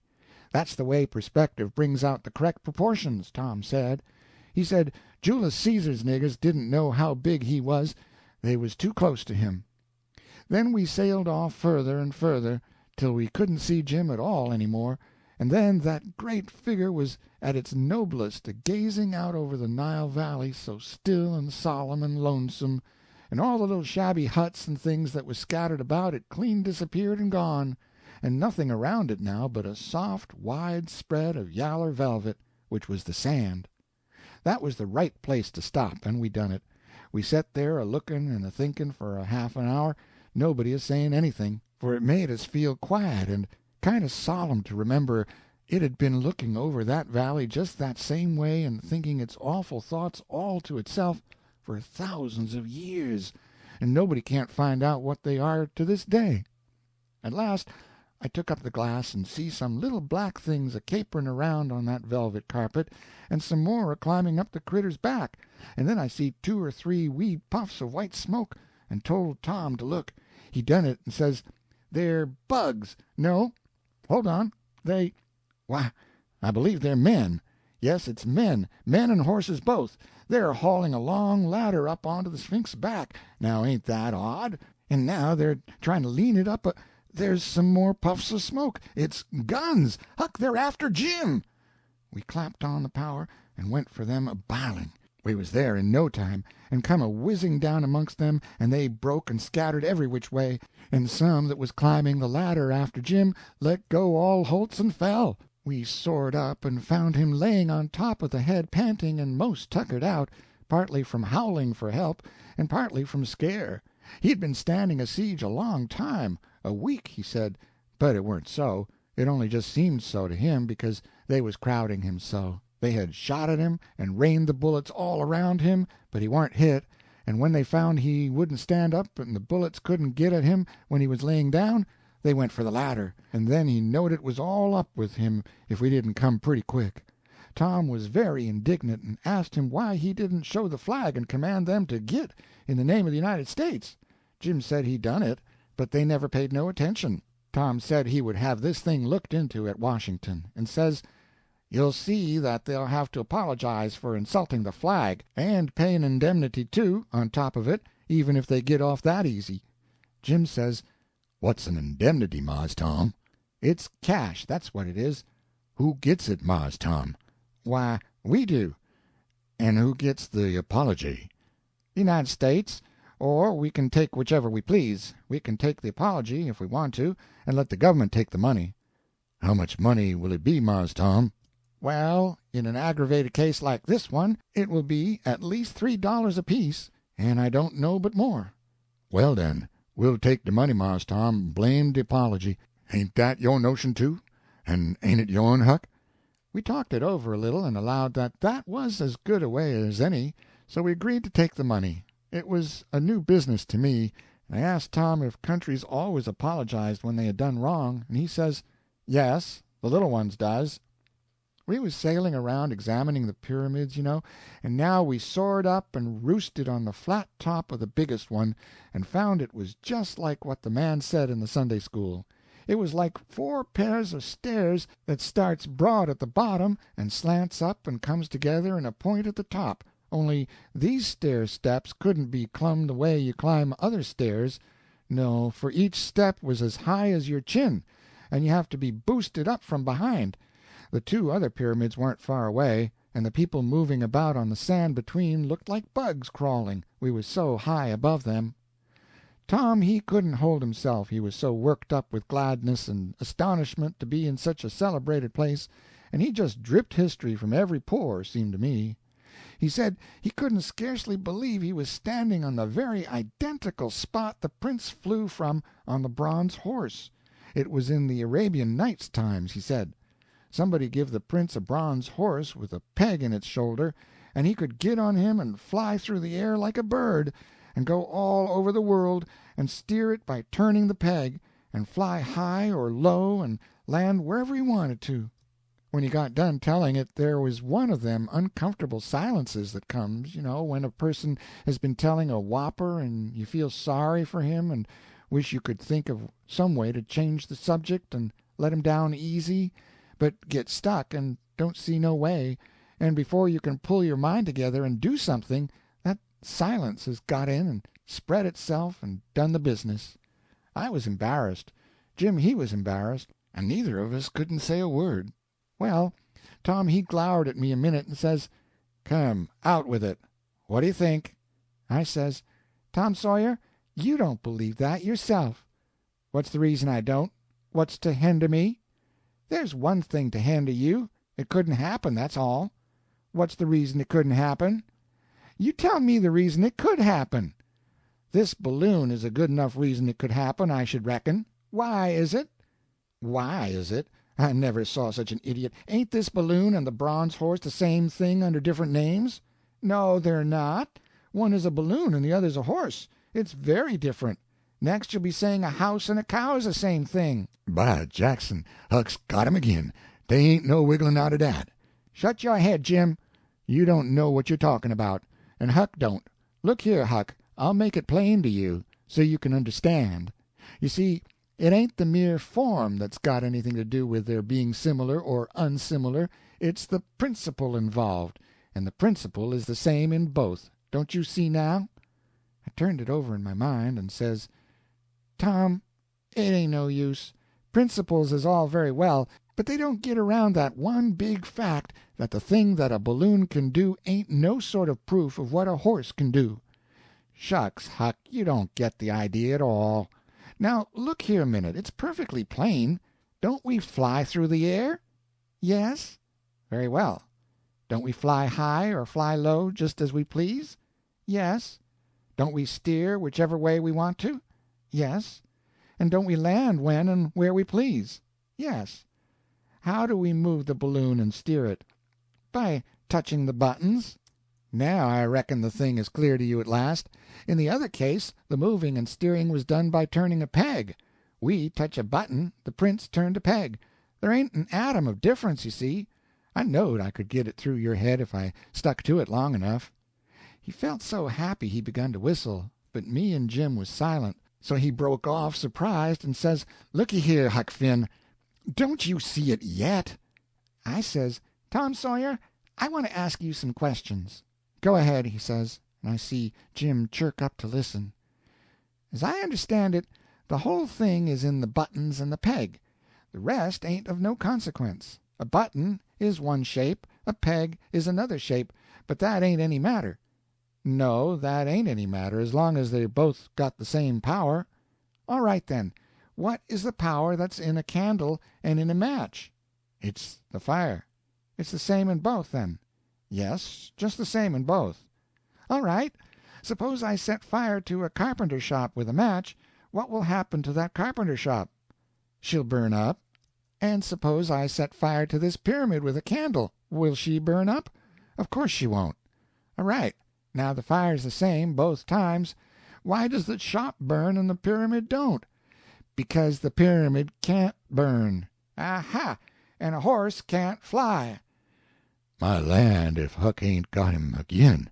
Huck's landed him high and dry dis time, I tell you. It's the smartest trap I ever see a body walk into, and if I— But Jim was so full of laugh he got so strangled and couldn't go on, and Tom was that mad to see how neat I had floored him, and turned his own argument agin him, and knocked him all to rags and flinders with it, that all he could manage to say was that whenever he heard me and Jim try to argue it made him ashamed of the human race.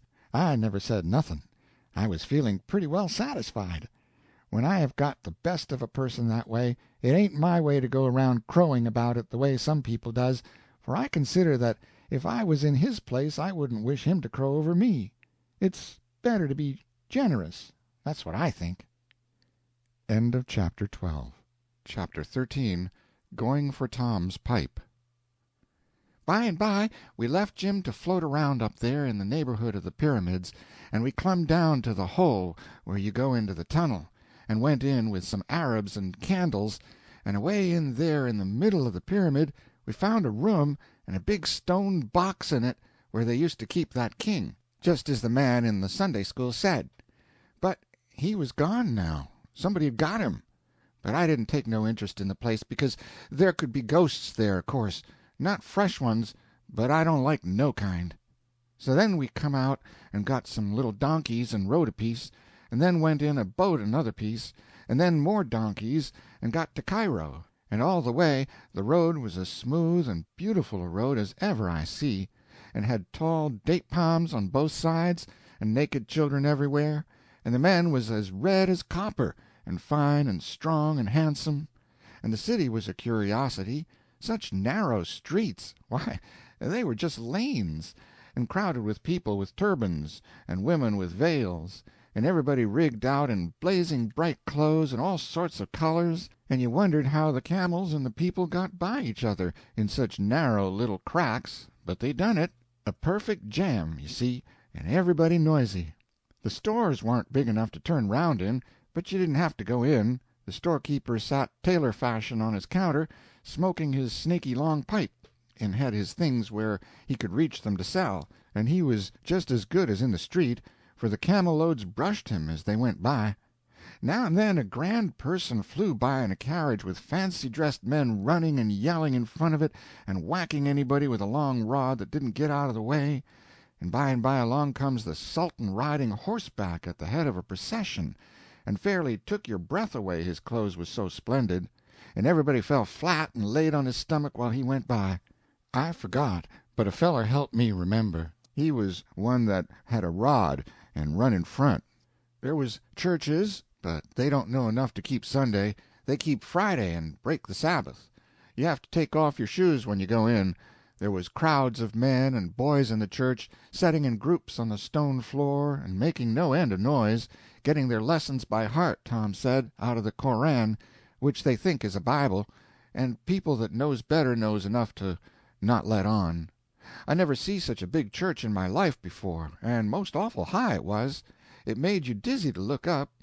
Our village church at home ain't a circumstance to it. If you was to put it in there, people would think it was a dry-goods box. What I wanted to see was a dervish, because I was interested in dervishes on accounts of the one that played the trick on the camel-driver. So we found a lot in a kind of church, and they called themselves whirling dervishes, and they did whirl, too. I never see anything like it.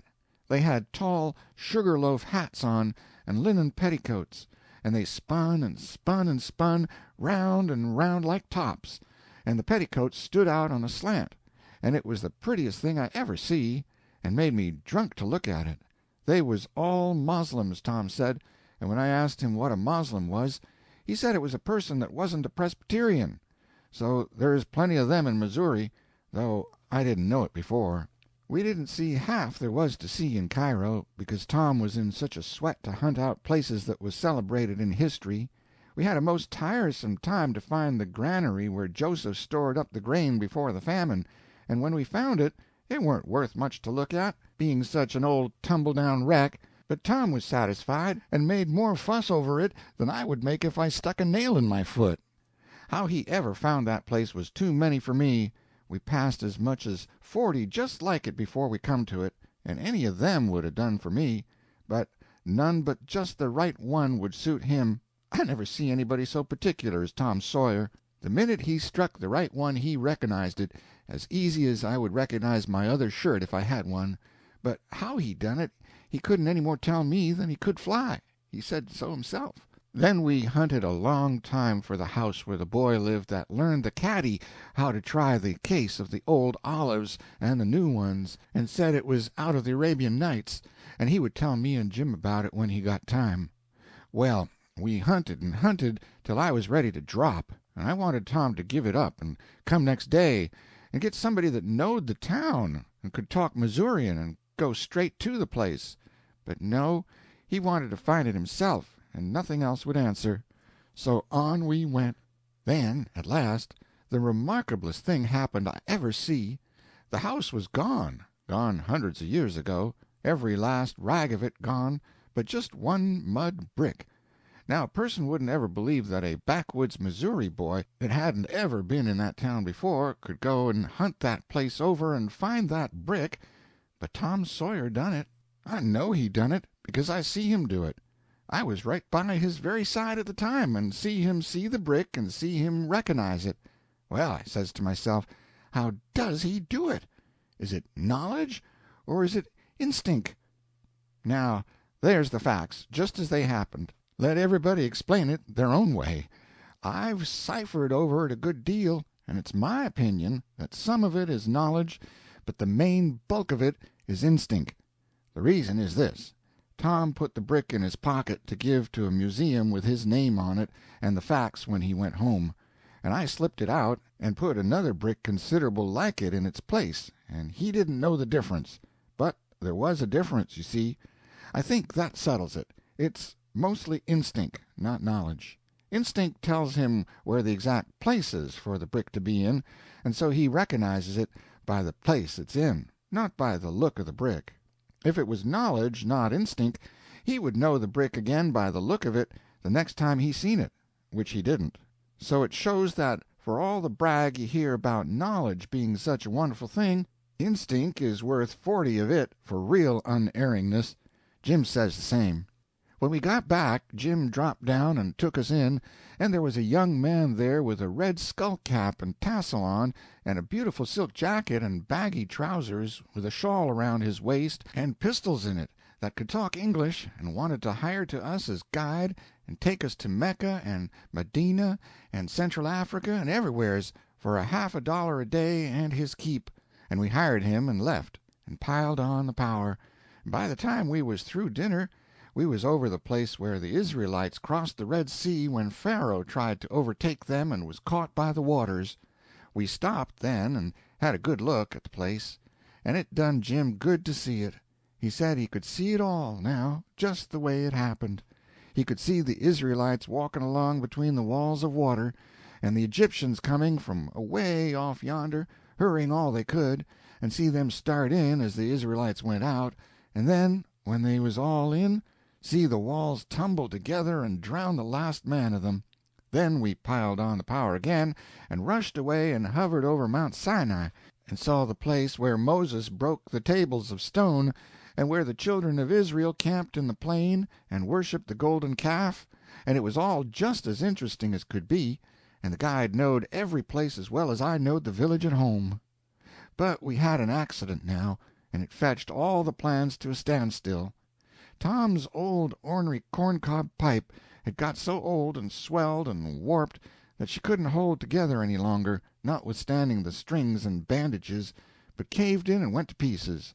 Tom he didn't know what to do. The professor's pipe wouldn't answer. It weren't anything but a meerschaum, and a person that's got used to a cob pipe knows it lays a long ways over all the other pipes in this world, and you can't get him to smoke any other. He wouldn't take mine. I couldn't persuade him. So there he was. He thought it over, and said we must scour around and see if we could roust out one in Egypt or Arabia or around in some of these countries, but the guide said no, it weren't no use, they didn't have them. So Tom was pretty glum for a little while. Then he chirked up and said he'd got the idea and knowed what to do. He says, "I've got another corncob pipe, and it's a prime one, too, and nearly new. It's laying on the rafter that's right over the kitchen stove at home in the village. Jim, you and the guide will go and get it, and me and Huck will camp here on Mount Sinai till you come back." But, Mars Tom, we couldn't ever find a village. I could find a pipe, 'cause I knows the kitchen, but, my land, we can't ever find a village, ner St. Louis, ner none of them places. We don't know the way, Mars Tom. That was a fact, and it stumped Tom for a minute. Then he said, "Looky here, it can be done, sure, and I'll tell you how. You set your compass and sail west as straight as a dart, till you find the United States. It ain't any trouble, because it's the first land you'll strike the other side of the Atlantic. If it's daytime when you strike it, bulge right on, straight west from the upper part of the Florida coast, and in an hour and 3/4 you'll hit the mouth of the Mississippi, at the speed that I'm going to send you.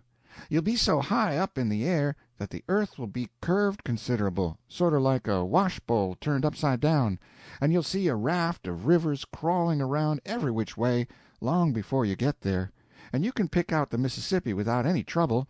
Then you can follow the river north nearly an hour and 3/4 till you see the Ohio come in. Then you want to look sharp, because you're getting near. Away up to your left you'll see another thread coming in. That's the Missouri, and is a little above St. Louis. You'll come down low then, so as you can examine the villages as you spin along. You'll pass about 25 in the next 15 minutes, and you'll recognize ours when you see it, and if you don't, you can yell down and ask. If it's that easy, Mars Tom, I reckon we can do it. Yes, I knows we can. The guide was sure of it, too, and thought that he could learn to stand his watch in a little while. Jim can learn you the whole thing in a half an hour, Tom said. This balloon's as easy to manage as a canoe. Tom got out the chart and marked out the course and measured it, and says, to go back west is the shortest way, you see. It's only about 7,000 miles. If you went east, and so on around, it's over twice as far. Then he says to the guide, I want you both to watch the telltale all through the watches, and whenever it don't mark 300 miles an hour, you go higher or drop lower till you find a storm current that's going your way. There's 100 miles an hour in this old thing, without any wind to help. There's 200-mile gales to be found any time you want to hunt for them. We'll hunt for them, sir. See that you do. Sometimes you may have to go up a couple of miles, and it'll be p'ison cold, but most of the time you'll find your storm a good deal lower. If you can only strike a cyclone, that's the ticket for you. You'll see by the professor's books that they travel west in these latitudes, and they travel low, too. Then he ciphered on the time, and says, 7,000 miles, 300 miles an hour. You can make the trip in a day, 24 hours. This is Thursday. You'll be back here Saturday afternoon. Come now, hustle out some blankets and food and books and things for me and Huck, and you can start right along. There ain't no occasion to fool around. I want to smoke, and the quicker you fetch that pipe the better. All hands jumped for the things, and in 8 minutes our things was out and the balloon was ready for America. So we shook hands good-bye, and Tom gave his last orders. It's 10 minutes to 2 p.m. now, Mount Sinai time. In 24 hours you'll be home, and it'll be 6 tomorrow morning, village time, when you strike the village. Land a little back of the top of the hill in the woods out of sight. Then you rush down, Jim, and shove these letters in the post-office, and if you see anybody stirring, pull your slouch down over your face so they don't know you. Then you go and slip in the back way to the kitchen and get the pipe, and lay this piece of paper on the kitchen table, and put something on it to hold it, and then slide out and get away, and don't let Aunt Polly catch a sight of you, nor anybody else. Then you jump for the balloon and shove for Mount Sinai 300 miles an hour. You won't have lost more than an hour. You'll start back at 7 or 8 a.m. village time, and be here in 24 hours, arriving at 2 or 3 p.m. Mount Sinai time. Tom he read the piece of paper to us. He had wrote on it, Thursday afternoon. Tom Sawyer, the aeronaut, sends his love to Aunt Polly from Mount Sinai, where the ark was, and so does Huck Finn, and she will get it tomorrow morning 6:30. Tom Sawyer, the aeronaut. Note, this misplacing of the ark is probably Huck's error, not Tom's. M.T. That'll make her eyes bulge out and the tears come, he says. Then he says, stand by. 1, 2, 3, away you go. And away she did go. Why, she seemed to whiz out of sight in a second. Then we found a most comfortable cave that looked out over the whole big plain, and there we camped to wait for the pipe. The balloon come back all right and brung the pipe, but Aunt Polly had catched Jim when he was getting it, and anybody can guess what happened. She sent for Tom. So Jim he says, Mars Tom, she's out on the porch, with her eyes sot on the sky layin' for you, and she say she ain't gwine to budge from dah till she gets a hold of you. Dey's gwine to be trouble, Mars Tom, 'deed dey is. So then we shoved for home, and not feeling very gay neither. The end of Tom Sawyer Abroad by Mark Twain.